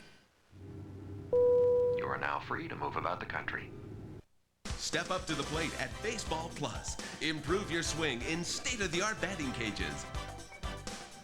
It's Baseball Plus. Basketball on our full-length basketball courts. Learn from our expert instructors. Visit our pro shop for the latest equipment, including SSK products. 3 locations: Bronx, College Point, Queens, and now Freeport, Long Island. Call Baseball Plus. 718-YOU-CALL-BP and hit a home run.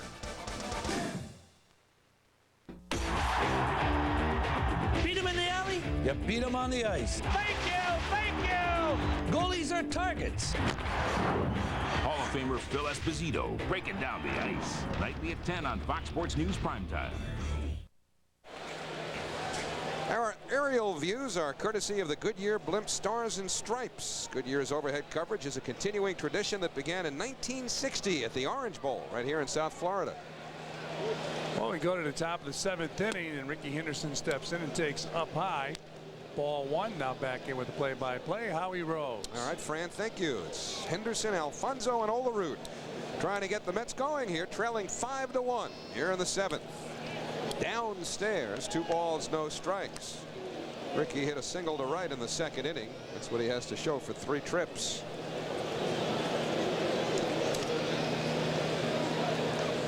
Brian Edmondson starting his 2nd inning on the mound for the Marlins in relief of starter Alex Fernandez. And now it's 3-0.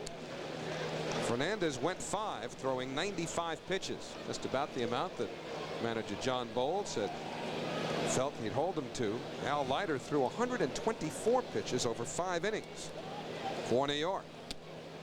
Upstairs and on 4 pitches, Ricky Henderson is aboard, leading off the 7th. Second baseman, number 13. So that'll bring up Edgardo Alfonso, has 2 hits this afternoon. And we'll bring up a box score. New York Life in-game box score. You see Henderson with the 1 for 3. Alfonso with the 2 hits. Godano Ordonez 1 for 3. Piazza has a hit in this game, and Olerud has a hit. We used to have to wait till the morning for the box scores. Now we show them to you a couple of times a game. Breaking ball to Alfonso, 0-1.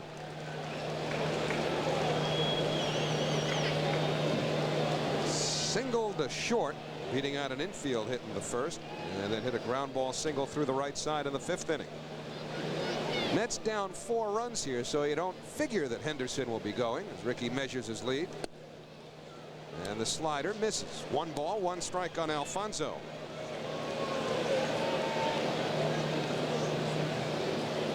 (1,297) career stolen bases. The guy on the right, Mookie Wilson, said, "I just sat back and enjoyed him this spring. Nothing much he could teach him." In fact, Mookie said he learned a couple of things. Alfonso fouls it away. I don't think it'll ever happen again, because now pitchers are more concerned with base runners. Managers are more concerned with base runners. You get the slide step.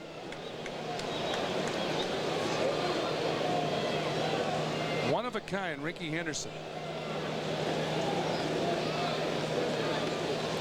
1-2 to Alfonso. Fonzie wastes the breaking ball away. Still 1-2. Plus, in a situation like this, I would be surprised if Henderson takes off. Mets need 4 runs. We've got the middle of the order coming up after Alfonso.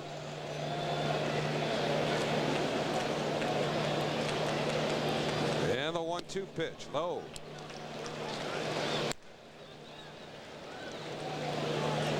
So 2-2 now, and a left-hander, Vic Darrensburg, getting ready with John Olerud, a left-hand batter, on deck.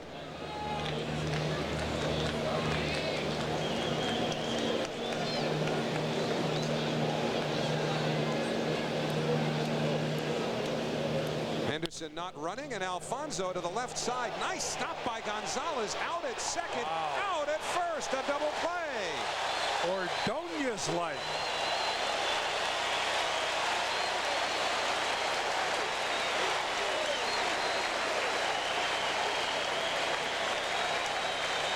He's got to be impressed. Gonzalez taking a page out of his book, going down in that knee and coming up. Very good play. Gonzalez to second. They get the force over to first, and Derek Lee scoops it. Nice play all the way around.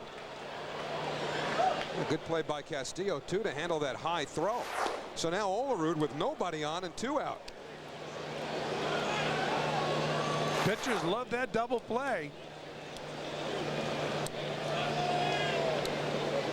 The double play might have kept Edmondson in the game. Low to John Olerud. 2 balls, no strikes. Remember, they had the left-hander Vic Darrensburg warming up, and who knows if John Bowles had seen the Mets get the first 2 on, perhaps he'd have gone out and gotten Brian Edmondson. Now Antonio Alfonseca is up in the bullpen as well. He's the right-hander. 2-1 on John Olerud. That's more like John Bowles. When we saw him 3 years ago in the Marlins dugout for the first time, those eyes would just bulge at sometimes the most incongruous times in games. So obviously, it's got nothing to do with what's going on the field, just a nervous habit. Makes for good TV, though, every once in a while. 3-1 on Olerud with Piazza on deck. We're in the 7th. Mets trailing by 4. On the outside corner, good pitch from Edmondson. So full count to Olerud. It's 3 pretty patient hitters the Mets have at the top of their order now. Henderson, Alfonso, and Olerud. You'll see a lot of these 3-2 counts with those guys. And now Olerud has drawn a walk. So 2 walks in the inning. The double play increasingly important as Piazza comes to the batter's box. And Mets need the long ball now. So far, the Marlins pitchers in this ball game, Fernandez and Edmondson, have pitched very well. They have shut down the Mets. Lee now dropping behind Olerud with Piazza at the plate, taking ball 1. John Olerud certainly doesn't figure to be going anywhere here. If Ricky Henderson wasn't, then you can be sure that John Olerud won't be. And the double on a broken bat fly ball that reached the warning track and bounced over the wall. That was in the 1st inning. The Mets left the bases loaded in the 1st. Then the Marlins put up a 3 spot in the bottom half. Mets left 6 on through the first 3 innings. They've left 8 on overall. And now Edmondson behind 2-0, being settled down by his catcher Mike Redmond. In talking to some of the Marlins baseball people prior to this game, the one thing they were concerned about, or they're concerned about a number of things, but one that would really stand out would be their pitching. But in this game, they've looked pretty good. Because they have a proven winner in Fernandez.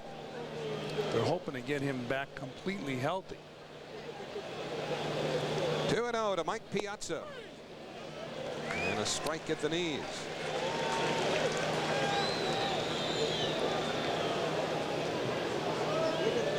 Mike Piazza, for his first 6 years in the big leagues, a .333 lifetime hitter. Off the outside corner. And now it's 3-1 with Bobby Bonilla on deck.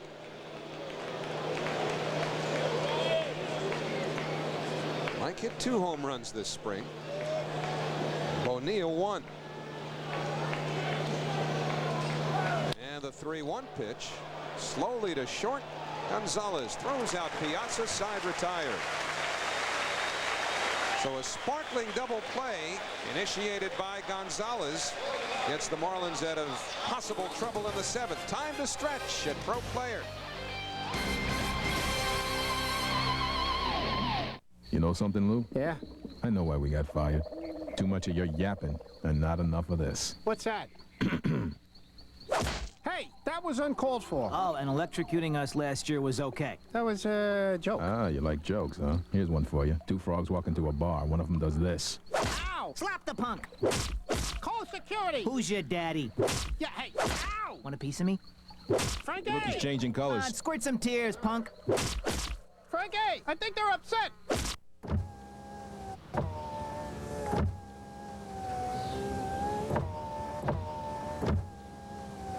McDonald's will give you the Corvette. What you do with it is up to you. The excitement of the Monopoly game is back at McDonald's. Just buy America's favorite fries and play for a chance to win millions of prizes, including a stunning Chevrolet Corvette convertible.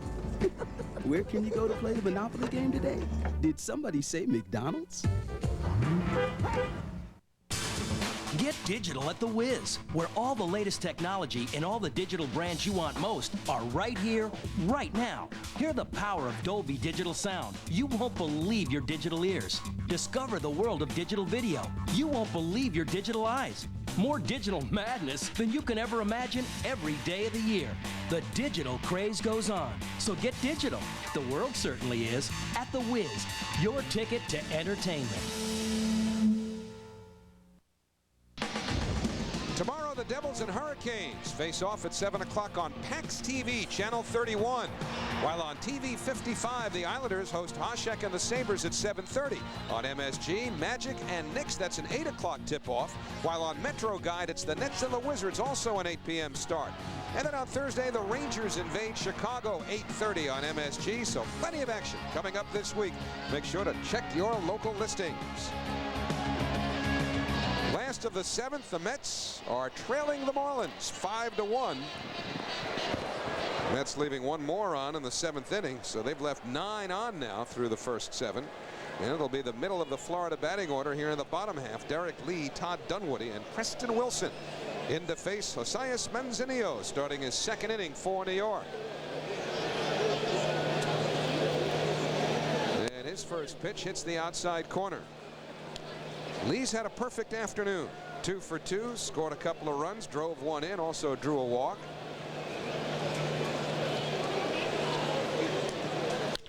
That's hit hard but foul.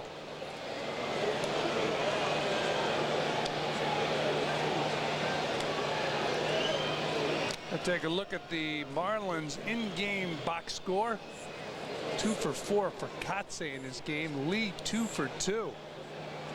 Even the pitcher Edmondson is perfect at the plate, 1 for 1.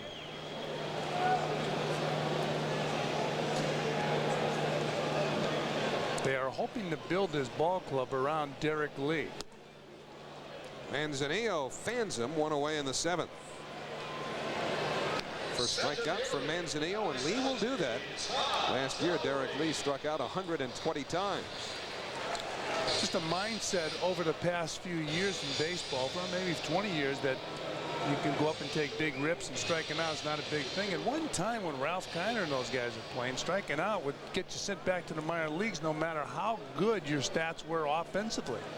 Well, Dunwoody's done it twice in this afternoon's game, taking a breaking ball there. Also had an RBI single in the first inning.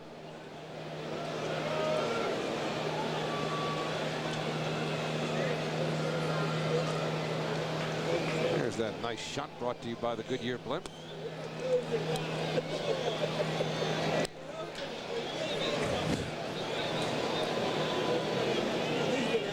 Stars and stripes providing those shots from above.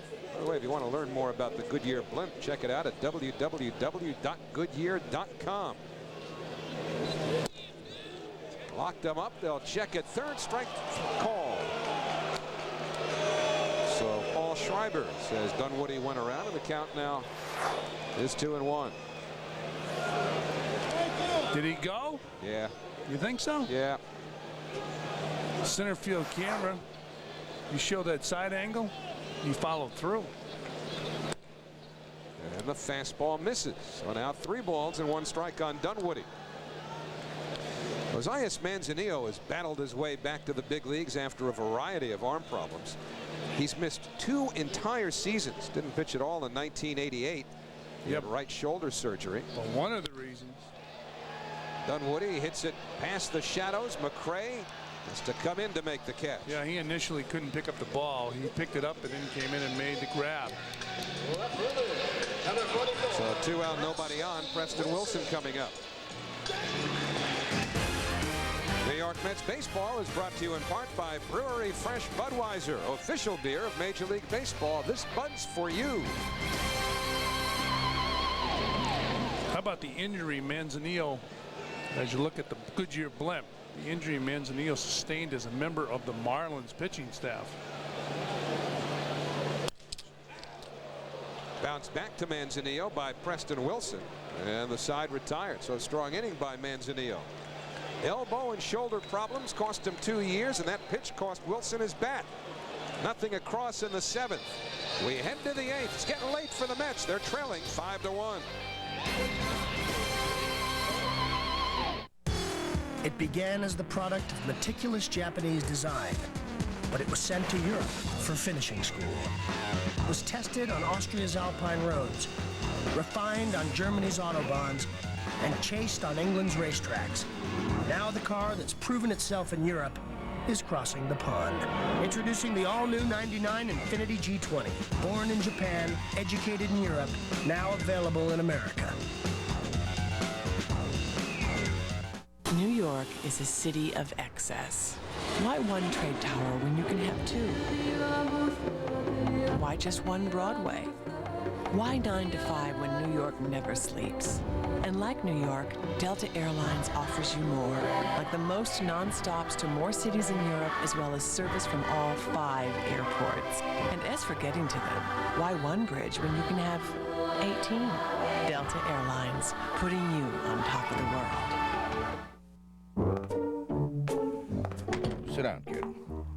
To make it here at OmniPoint, remember this. With custom-tailored wireless, the customers get what they want. Now repeat after me. They can get any phone. They can get any phone. Get any minute plan. Get any minute plan. Get free features. Get free features. Very good. Here's a cracker. Get an Ericsson Digital PCS phone for just $49. Coming up tonight at 10:30 on MSG, tune in for the full half-hour edition of National Finance Sports Desk with host Marv Albert. Later, keep informed on the national sports scene with Fox Sports News coming up tonight at midnight on MSG. And France tickets are still in the ball game this opening day at Pro Player Stadium. So I guess a camera can get a sunburn is the moral of this story. Very sensitive camera. Yeah, the cameraman's got a cap on, right? Mets need some runs. And they'll be facing the third Florida Marlins pitcher as Edmondson will yield to Vic Darrensburg. 28-year-old left-hander from Los Angeles made his major league debut last year with the Marlins, got into 59 games. Just about half of them here in this ballpark. Didn't win it all last year. Not only here, he was 0-7 altogether. You look at his numbers and you try and figure out how. He pitched 71 innings, struck out 74. He walked 30, so control is obviously a problem. That's about a walk every little less than 2 innings. He gave up only 52 hits in those 71 innings. So Vic Darrensburg facing Bobby Bonilla here. And the 1-1 swung on and missed. Bottom dropped out of that one, and now the count 1-2 on Bonilla. Bonilla, Ventura, and McRae trying to get the Mets back into it. They're down 5-1. And the breaking ball misses. 2 balls, 2 strikes. 38,983 now constitute a sellout here at Pro Player Stadium. That's the house today. And the 2-2 pitch off the outside corner. The new owner, John Henry, has eliminated some more seats in this building, trying to provide as intimate an atmosphere as possible. But make no mistake, they're looking for a new ballpark here. And the payoff pitch. In the air to the left side. The shortstop Gonzalez, the third baseman Ori. And it's Ori in foul territory to make the play. Second time Bonilla has fouled out to third.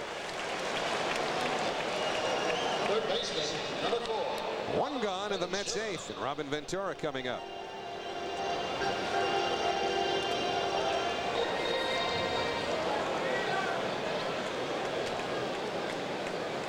So Ventura in his Mets debut has driven in the only run, although in the first inning when the Marlins scored 3, wasn't able to come up with a hard hit ground ball by Derek Lee, which might have been an inning ending double play had he made the pick. Later on in the second inning, he made an outstanding play on a ground ball wide of third hit by the pitcher Alex Fernandez. And now he fouls it away. It's 1-1.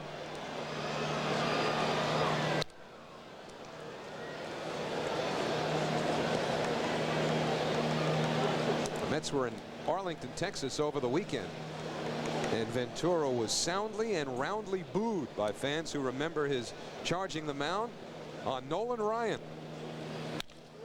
That's hit hard. A base hit for Ventura. So Robin has his first Met hit. He's now 1 for 3 with an RBI. That'll bring up Brian McRae. It really is hard to believe that a guy with Ventura's disposition could charge the mound. similar to John Olerud's disposition. Of course, I guess when Nolan's throwing close to you, that can excite you. What a feeling to be drilled by Nolan Ryan, huh? It hurts. A nice swing. Ventura hitting the ball hard right back up the middle. Ryan McRae, first ball hitting. A looper behind first. 3 Marlins converge, and none of them come up with it. Yeah, I'm surprised right there. Kotze didn't take charge. There's no way he can allow the second baseman to try to catch that ball. He would have caught it. He's a good outfielder, and he was right there. This could be a big break for the Mets. 1 out. Runners on first and second. See, Kotze's looking at the infielders. He's too good an outfielder not to make that play.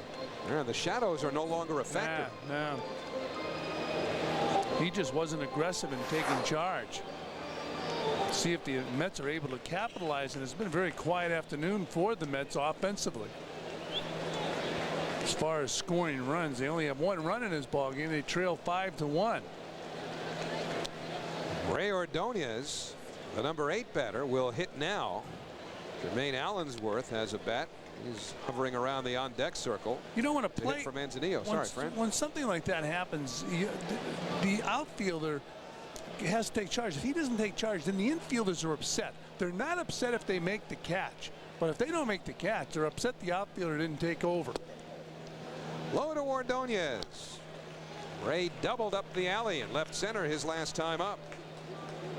Mets trailing 5-1, but they've got a little something cooking here in the 8th. Cookie Rojas making sure the runners know there's 1 out. And that's loop foul. 1-1 to Ordonez. Well, we saw what the Marlins infield defense can do with a ground ball. Spectacular double play started by Gonzalez back in the 7th inning. They'll look for 2 here as well with Ordonez the batter. He's already grounded to short twice. You see the outfield shading the other way against the right-hand batter. The 1-1 pitch. And that's foul to the right side. Talked about Gonzalez going in a hole similar to the way Ordonez approaches the ground ball. Put that leg down, came up throwing, turned to double play in this game. You wonder if he picked it up watching Ordonez. Ordonez is the first shortstop I've ever seen do it consistently. Well, let's see. Gonzalez is all of 22 years old, so he was just a lad of 19 when Ordonez made his big league debut. And now Ordonez hit by the pitch.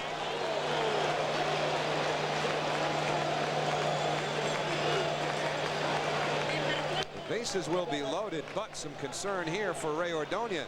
Well, he got it, and it looks like up in the area with some muscle for protection. Ladies and gentlemen, your attention please. Now batting for New York and pinch hitting for Manzanillo, number 46, Jermaine Allensworth. So Ray will hang in as he takes one for the team, because that loads the bases and brings the tying run to the plate. And again, you look back at that fly ball that fell in right field. Of course, Ordonez doesn't care about that fly ball right now. But it looked like got him in an area where there was some muscle, so it took some of the sting away. Of course, it's easy to sit up here and say it took some of the sting away. But again, you look at the play where the ball dropped in right field. John Bowles, the manager of the Marlins, going out to make the pitching change. They'll go for the right-hander Al Fonseca, with the right-hand batter Jermaine Allensworth having been announced. But will he face Allensworth? We'll find out when we get back. Antonio Alfonseca will answer this omnipoint call to the bullpen.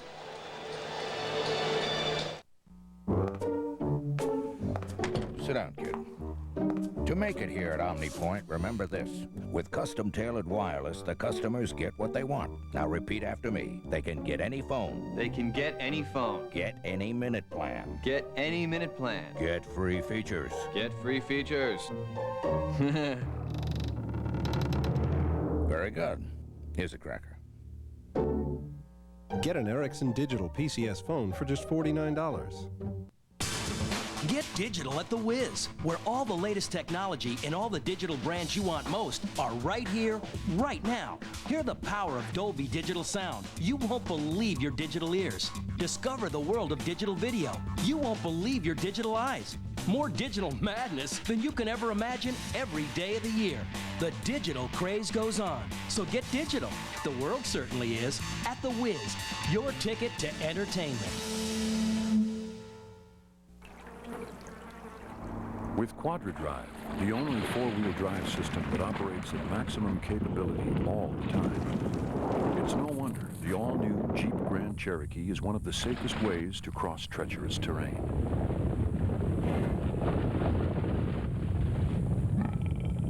The all-new Jeep Grand Cherokee, the most capable sport utility ever. Check out the award-winning Grand Cherokee Limited at your dealer. New York Mets baseball is brought to you in part by Omnipoint, the exclusive wireless carrier of the New York Mets. It is Antonio Alfonseca into the ball game with the bases loaded for the Mets, but it's not the right-hand batter Allensworth that he'll face. Allensworth, having been announced, brought Alfonseca into the game. However, Matt Franco, left-hand batter, will be the pinch hitter. So the Mets, trailing by 4, have the tying run at the plate with one man out. And the first pitch swung on and missed, a fastball, 0-1. Alfonseca starting Matt Franco out with the overpowering fastball, his money pitch.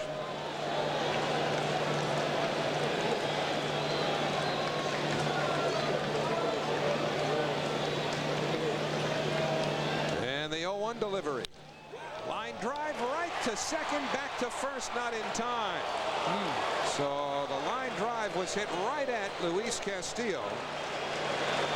But Ordonez was not far enough off the bag to be nailed. So Franco hit it well, but right at Castillo, and there are 2 men away.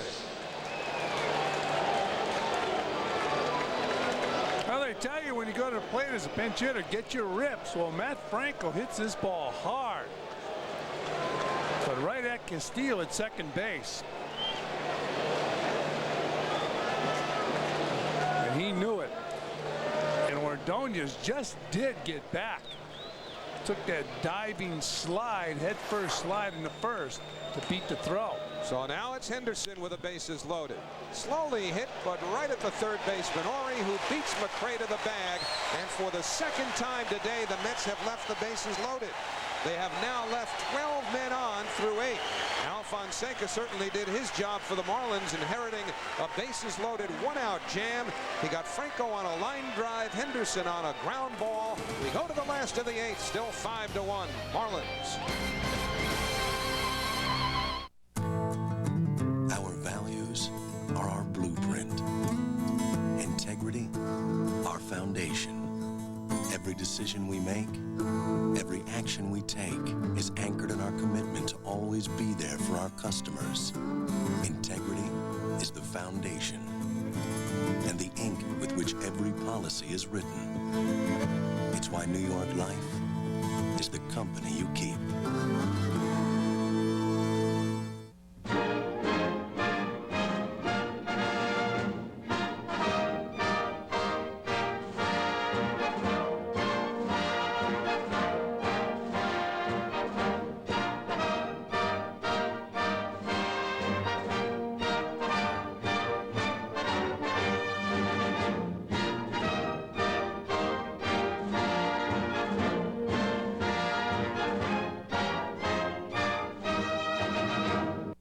So we have no digital equipment, no integrated systems. We can't even fax a piece of paper.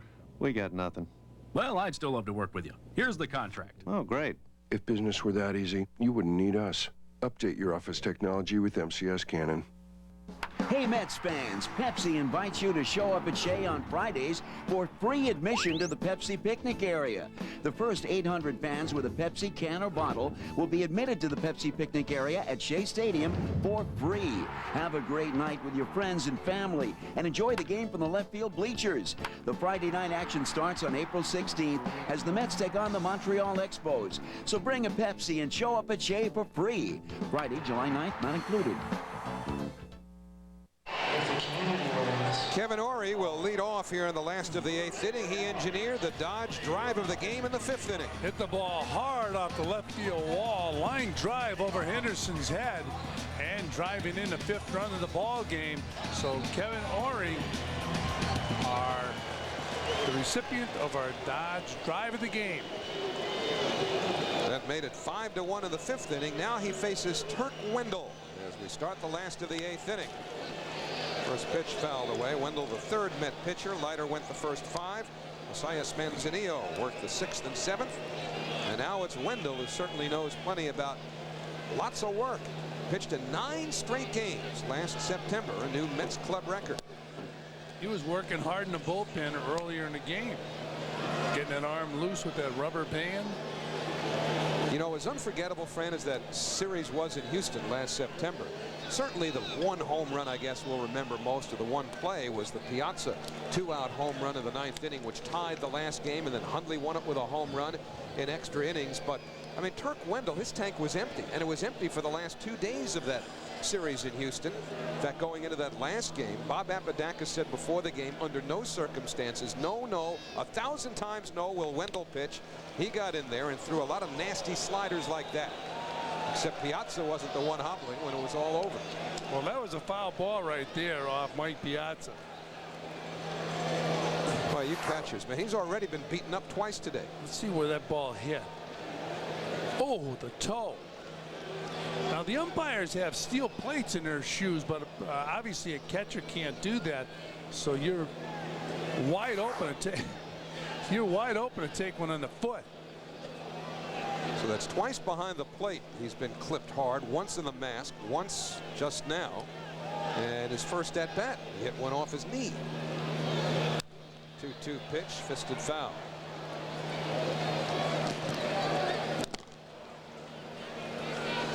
Kevin Ory trying to win a job here and hold off Mike Lowell. It's going to be tough to hold Mike Lowell off because the Marlins are counting on him shortly. He's working out in the minor leagues and spring training. But Ory's not going to hurt himself here either. It's trapped by McRae, and Ory on his way to second with his second double of the game. McRae made an outstanding effort. But he short hopped the ball, although he tried to buy the call from the second base umpire, Tom Hallion. Ory has a leadoff double. And as you mentioned, Howie, Ory helping his cause. Big prospect with the Cubs, and in this ball game he has 2 hits. He has our Dodge Drive of the game, and he picked up another double right there. Now that one was clearly trapped. McRae figures, what the heck, he's in the gap. It's a long way from home plate. The second base umpire had a long way to go. Got to try it. So Ory at second, nobody out, and the catcher Mike Redmond coming up.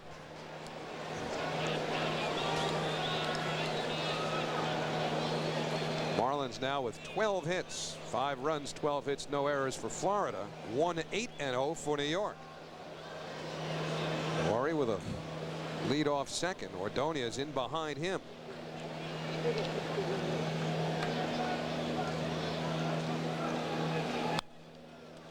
Fouled away, 0-1. Ordonez had dashed a few steps to his right. The wheel was not on. It was basically the fake wheel where the third baseman Ventura charged a few steps in from third. Olerud from first. Ordonez just took about 5 hard steps to his right.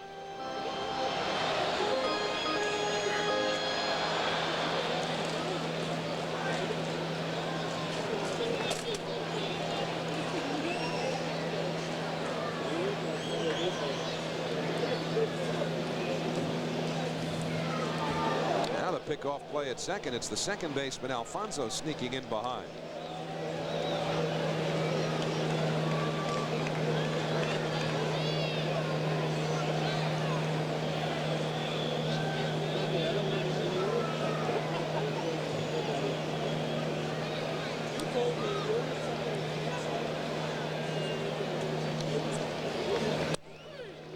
Stays in its alignment as the breaking ball is over. 0-2. Well, you got to be on your toes. You're playing for Bobby Valentine. You got to be looking in that dugout at all times for different signs concerning the wheel.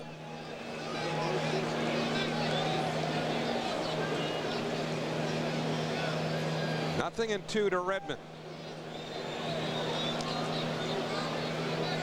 Infield stays put. Piazza Unable to come up with it cleanly as that one ate him up. On to third goes Ori with nobody out. Piazza was charged with a pass ball earlier, but that'll be a wild pitch. Difficult pitch to handle in the dirt. Bobby's already given a sign to the infield what he wants him to do. Here's that slider that just rolled up Piazza and to his left.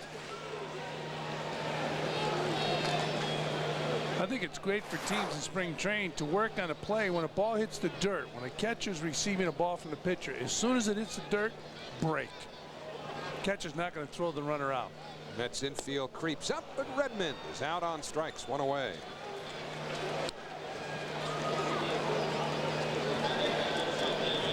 So Wendell picks up his first strikeout. And again, the manager of the Florida Marlins, John Bowles, will go to his bench as Tim Hires will pinch hit for Al Fonseca. Hires one of 5 rookies to make the team out of spring training. Remember, this is a club that used the almost impossible to believe total of 27 rookies last year. Well, we talked about it in the past. It's a great opportunity for a young player. You don't spend a whole lot of time in the minor leagues if you have some talent, and you're given an extended stay in the big leagues. Even if you are failing, you're given the opportunity to fail and then to regroup and be successful in the major leagues, where if you're with a contender and you are struggling, you're going to go back to the minor leagues. Well, Tim Hires knows a whole lot about the minor leagues. He's been in pro ball since 1990. Bob Apodaca has just gotten through with this conversation with Wendell on the mound, but not a whole lot of major league time in these 10 years in pro ball for Tim Hires. He's been in 75 big league games with San Diego and Detroit. Marlins signed him as a free agent last May, and he played the season at Charlotte.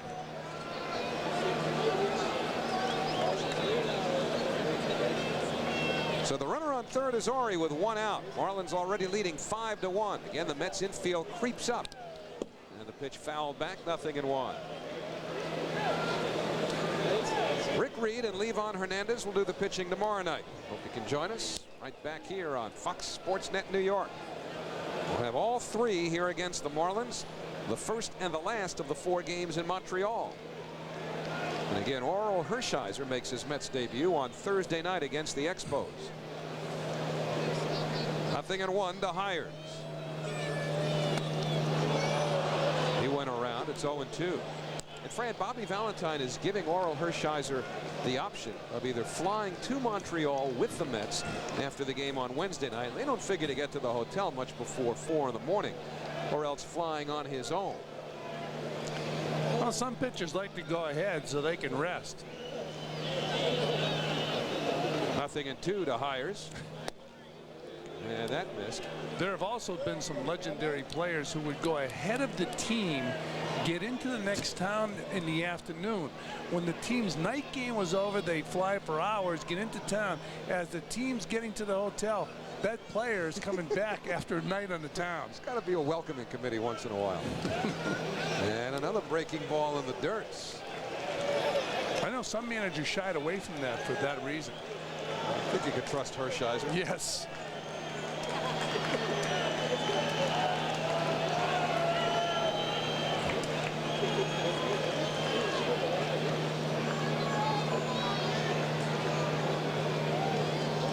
Ori leads from third, and the 2-2 breaks inside. Bobby Valentine and now talking to Hershiser, telling him if you want to go ahead of the team, go ahead. He's in no rush. Florida's nice. Probably only about 50 degrees in Montreal right about now.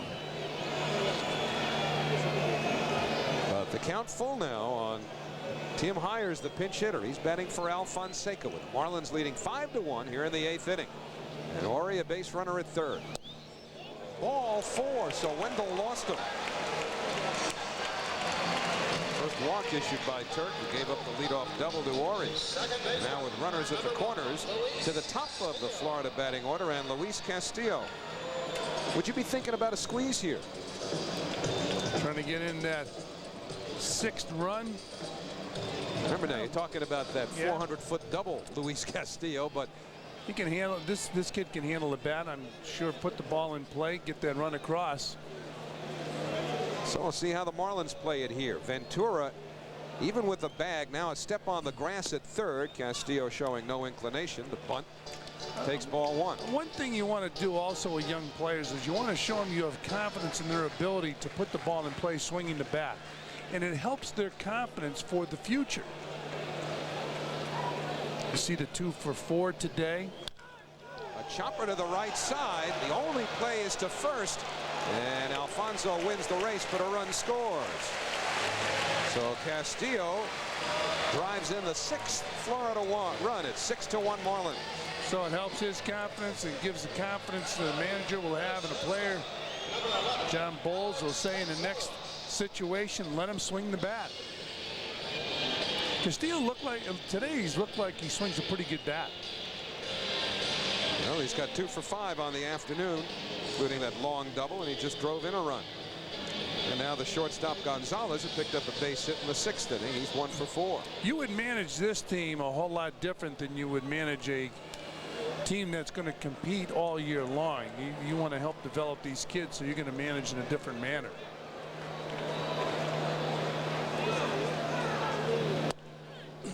Over at the knees, 0-1 to Gonzalez.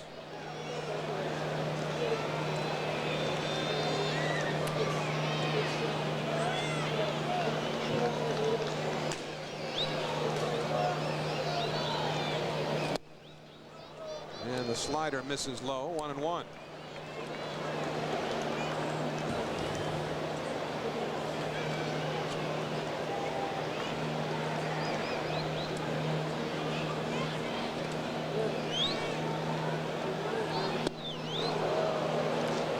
One and two now on the Florida shortstop, Alex Gonzalez. If you want to look ahead to the top of the 9th inning, the Mets will be scheduled to send up 2, 3, and 4 in their batting order. Edgardo Alfonso, John Olerud, and Mike Piazza. But they'll be trailing by at least 5. Fouled back. Still 1 and 2. Let's check our Coors Light play of the game.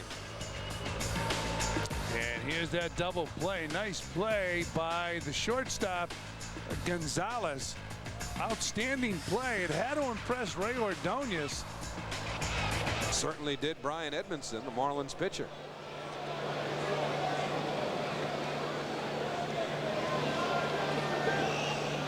Ordonez said, "You're copying me." Did he hold his swing? That's the question. No, says first base up Bill Hahn, and Gonzalez is out on strikes. So Wendell strikes out 2 in the inning. Buddy gives up a run. A double by Ori and a wild pitch. Ori would come around to score. Last licks for the Mets. They're trailing 6-1. Save me! Save me! Come into Franklin Square Ford and you can save me and lots of other Ben Franklins when you buy any new Ford, a new conversion van, or a quality pre-owned car at Franklin Square Ford. Franklin Square Ford will beat any competitor's price, or you can take home $3,000 worth of Ben Franklins. But I don't want to go home with them! Franklin Square Ford, 690 Hempstead Turnpike in Franklin Square. Mom, I'm so bored. Bored? I think I have something fun that you guys can do. Hold on, kids.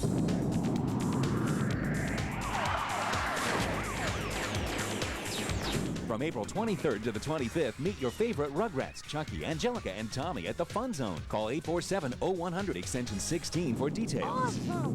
Can we go again? The Fun Zone, Route 110 in Farmingdale, Long Island's greatest indoor amusement park. When you want more. We saved $700 a year on our auto insurance by switching to Bender. A lot of insurance companies claim to save you money, but Bender really can. I saved $300 on my car insurance. Think about it. Bender represents 14 carriers. With so many choices, I knew I'd get the best coverage for the best price. We saved $500 a year with Bender. We've been with Bender for years and recommend Bender to all our friends. So call 888-9-BENDER and find out for yourself why thousands of people have switched to Bender. Pays to call Bender.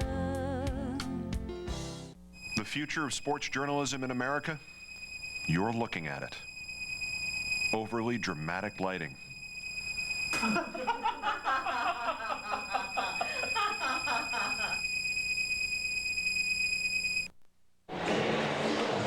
used to be Joe Robbie Stadium. Now it's Pro Players Stadium, the home of the Florida Marlins. And they've been happy at home this afternoon, leading this opener 6-1. Yeah, they shut down the Mets this afternoon so far. And new pitcher, their stopper out of the bullpen. Matt Manti.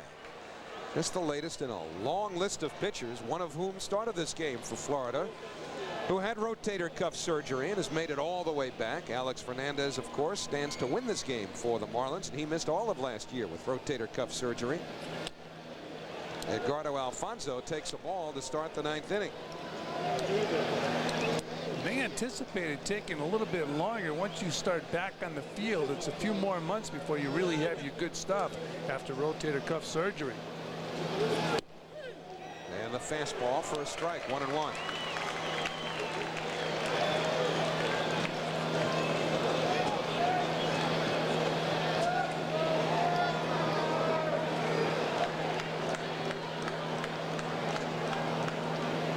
And the 1-1 from Manti, fouled away. Manti featuring a good fastball. Alfonso late with that swing. Manti pitched only 9 games in the minor leagues in 1997, coming back from that rotator cuff surgery, but he got into 42 games with the Marlins last year and saved 9 of them. And the breaking ball just missed. Manti was walking off the mound, but it would have only been the first out. Watch him move off the mound. It was a pretty good pitch. Yeah, that's just, maybe that was the old strike zone. Missed with a fastball, barely. Well, the one he wanted was the 1-2 pitch. And that pitch, first one we're talking about, was around the letters. The rule book basically says the 1-2 pitch should have been strike 3. The amended rule book says we'll give you the belt or slightly above. So now it's a payoff pitch, and Alfonso fouls it to the right side. Lee hoping for a play, but he has none. So a full count here to Alfonso. Those eyes are getting bigger as the game goes along, and the Marlins have the lead. His hitters have opened some eyes this afternoon. 12 hits for the Marlins. Leiter started, gave up 9 of those hits, working 5 innings. But this will be a payoff pitch to Alfonso. And he fouls it away. I would say Manti, if you're facing him, he would be sneaky quick. A nice fluid motion, the ball explodes.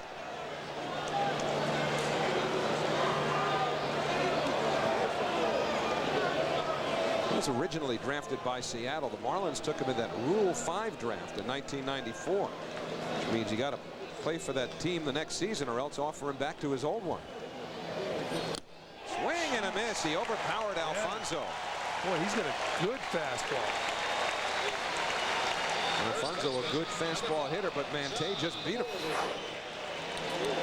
Manti, pardon me. Now watch this swing by Alfonso. Ball's by him. It's one of those guys you face. The guy's very fluid, easy delivery, and boy, the ball's just by you when you're starting to swing. 6 strikeouts now for Marlin pitching. John Olerud takes strike 1. Olerud doubled and scored the lone Met run. That was in the 3rd inning. Robin Ventura brought him home with a sacrifice fly. And the 0-1 fouled away, got in on his hands. And quickly, Manti ahead of John Olerud. No balls, 2 strikes.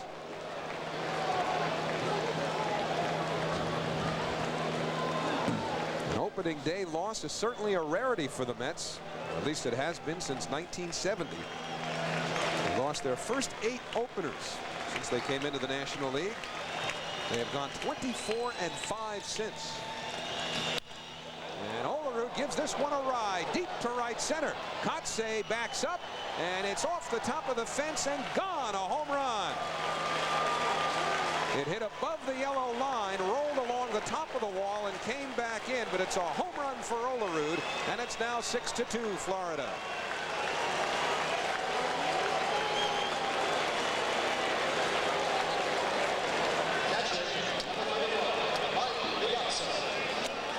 Well, Manti challenged Olerud.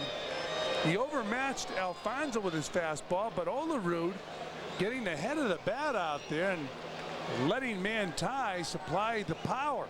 He knew it was gone. Mike Piazza, first ball swinging, fouls it back, 0-1.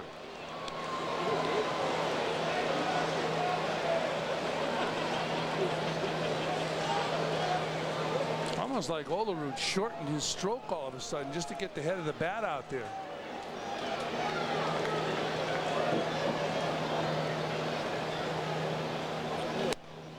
Slider misses to Piazza, 1-1. Last year, John Olerud hit 22 home runs. Here he's got one on opening day. So he has scored both Met runs today. That's as animated as you'll ever see John Olerud. Bounce it to Gonzalez. And the Mets are down to their last out, 2 away.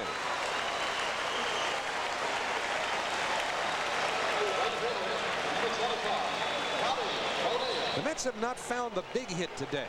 They've got 9 of them, but they twice have left the bases loaded. They've left 12 men on.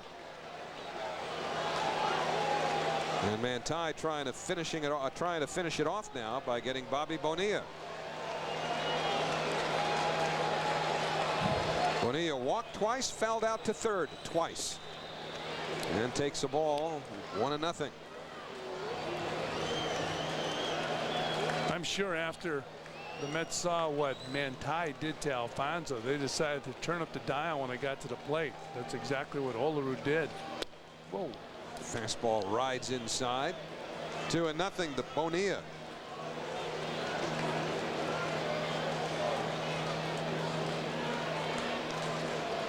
.97 miles an hour on a low fastball.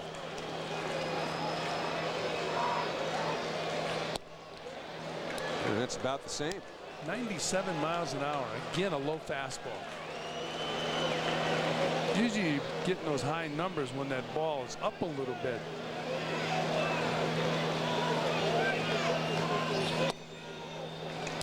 Ball 4, so a 4-pitch walk to Bonilla. John Bowles doesn't have anybody throwing in the bullpen. Manti is his closer. He has a 4-run lead, and Robin Ventura is coming up. Rick Reed will get the ball tomorrow night from Bobby Valentine. Livan Hernandez will pitch for Florida. So Ventura trying to keep it going here. That's with a run in on the Olerud homer. Way inside, 1-0. Talk about throwing 93. Manti's a guy we mentioned had rotator cuff surgery. Years ago, they probably wouldn't give you a plug nickels of a chance to be able to throw 73 at any time after a rotator cuff surgery. Ended a lot of careers. It's a much more invasive procedure than 1-1 here on Ventura.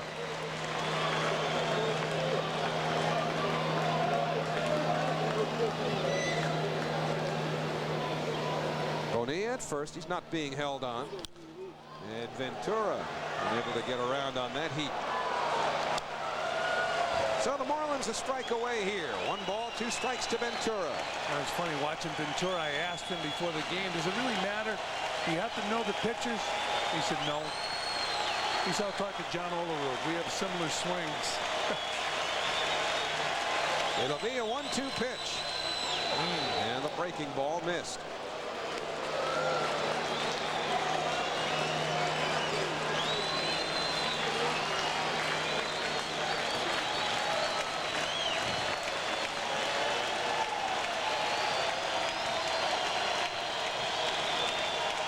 The 2-2 to Ventura. Pop foul behind the plate. Redmond hopeful, but it's well beyond his reach into the crowd.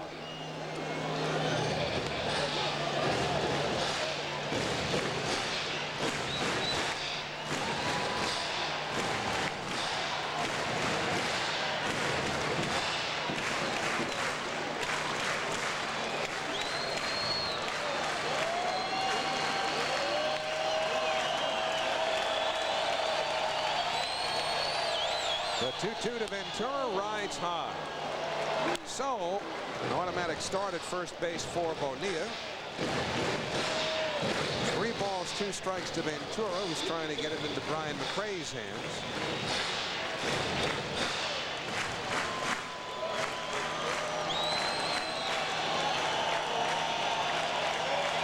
And the payoff pitch. Outside, ball 4. That means the tying run is now on deck. Brian McRae comes to the plate. Ray Ordonez behind him in the batting order, and Rich Duby, the pitching coach, will head to the mound. 2 walks in a row now, issued by Manti. He's also given up a home run in this inning to John Olerud.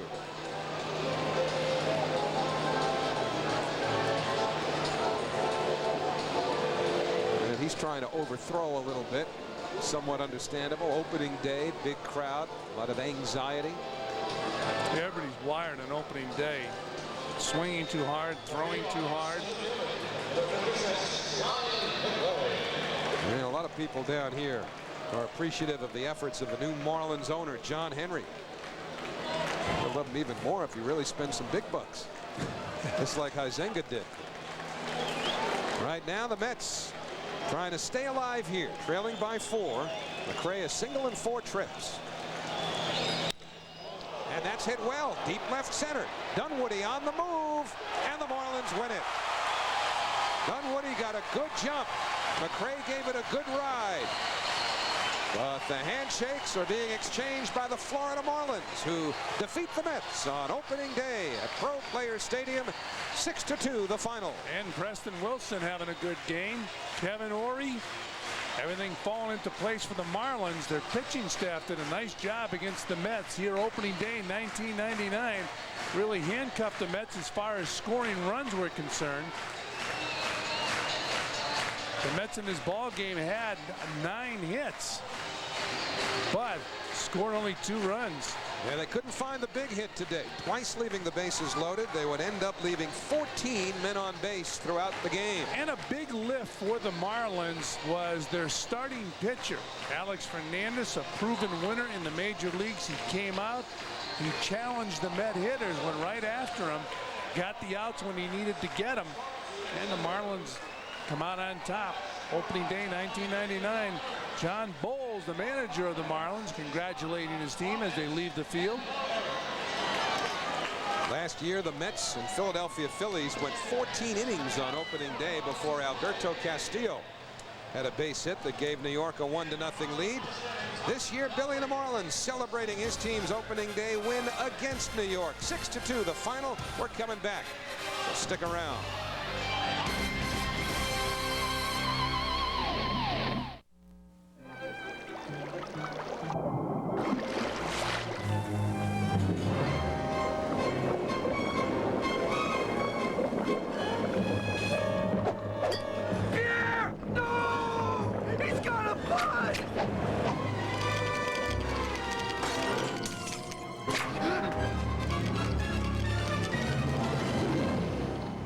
Guess I'll have the steak.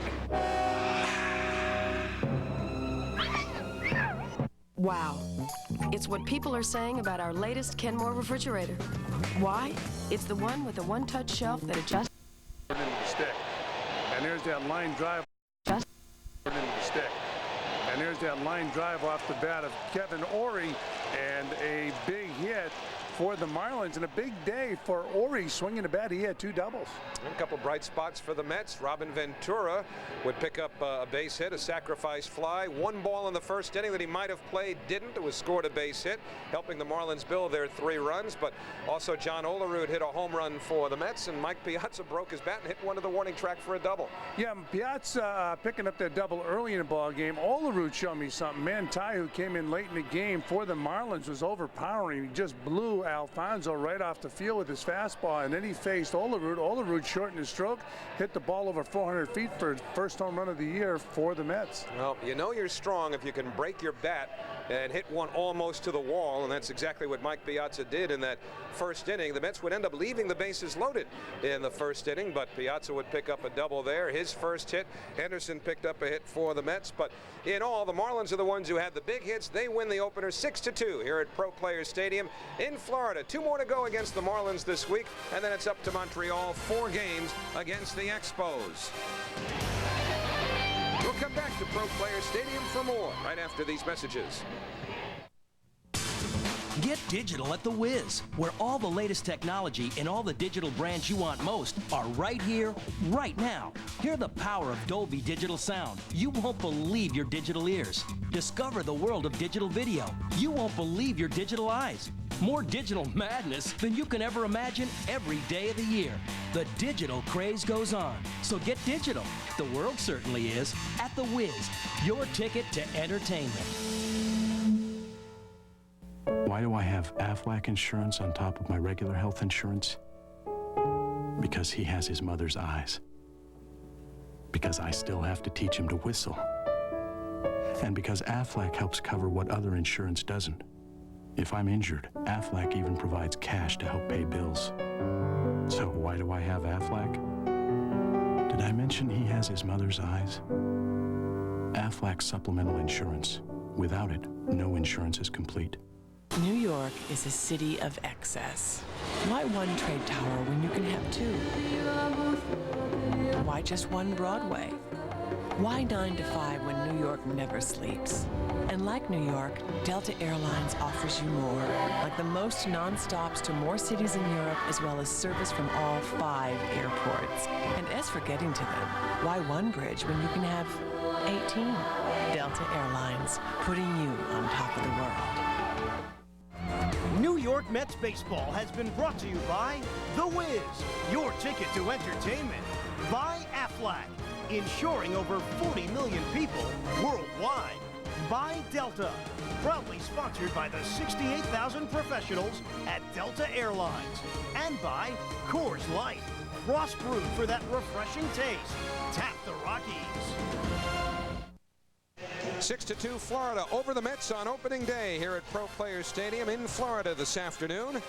Matt Lachlan is standing by downstairs with one of the stars of this afternoon's show. Matty? Well, it was opening day, Howie. Could call it family day also. Mookie Wilson, first base coach for the Mets. Preston Wilson roaming left field for the Marlins. And it's Preston who goes 1 up with a big performance at the plate.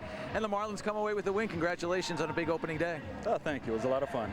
Now, you come up in a situation where this is your first opening day. The butterflies had to be going a little bit. Oh, yeah. You know, there was a lot of nervous energy going on in there. And, you know, the main thing was just to try to relax throughout the whole game. Is it easy enough to do? It looked easy enough as we take a look at some of the highlights of Preston Wilson in action this afternoon as he comes up with a 1 for 3, 2 runs batted in. And here's a sacrifice fly that gets things going. Well, you know, he was really working me in, and he throws hard, and he tries to keep the right-handers honest by throwing that cutter inside, and I was just able to get my hands inside that one and get it deep enough where the run could score. And then you come up with the base hit that drives home a run. And there's Dad, and I think he's more concerned right now with the Mets than the Marlins, but I'm sure he's pretty happy with your performance. You know, he's not really going to show a whole lot of them.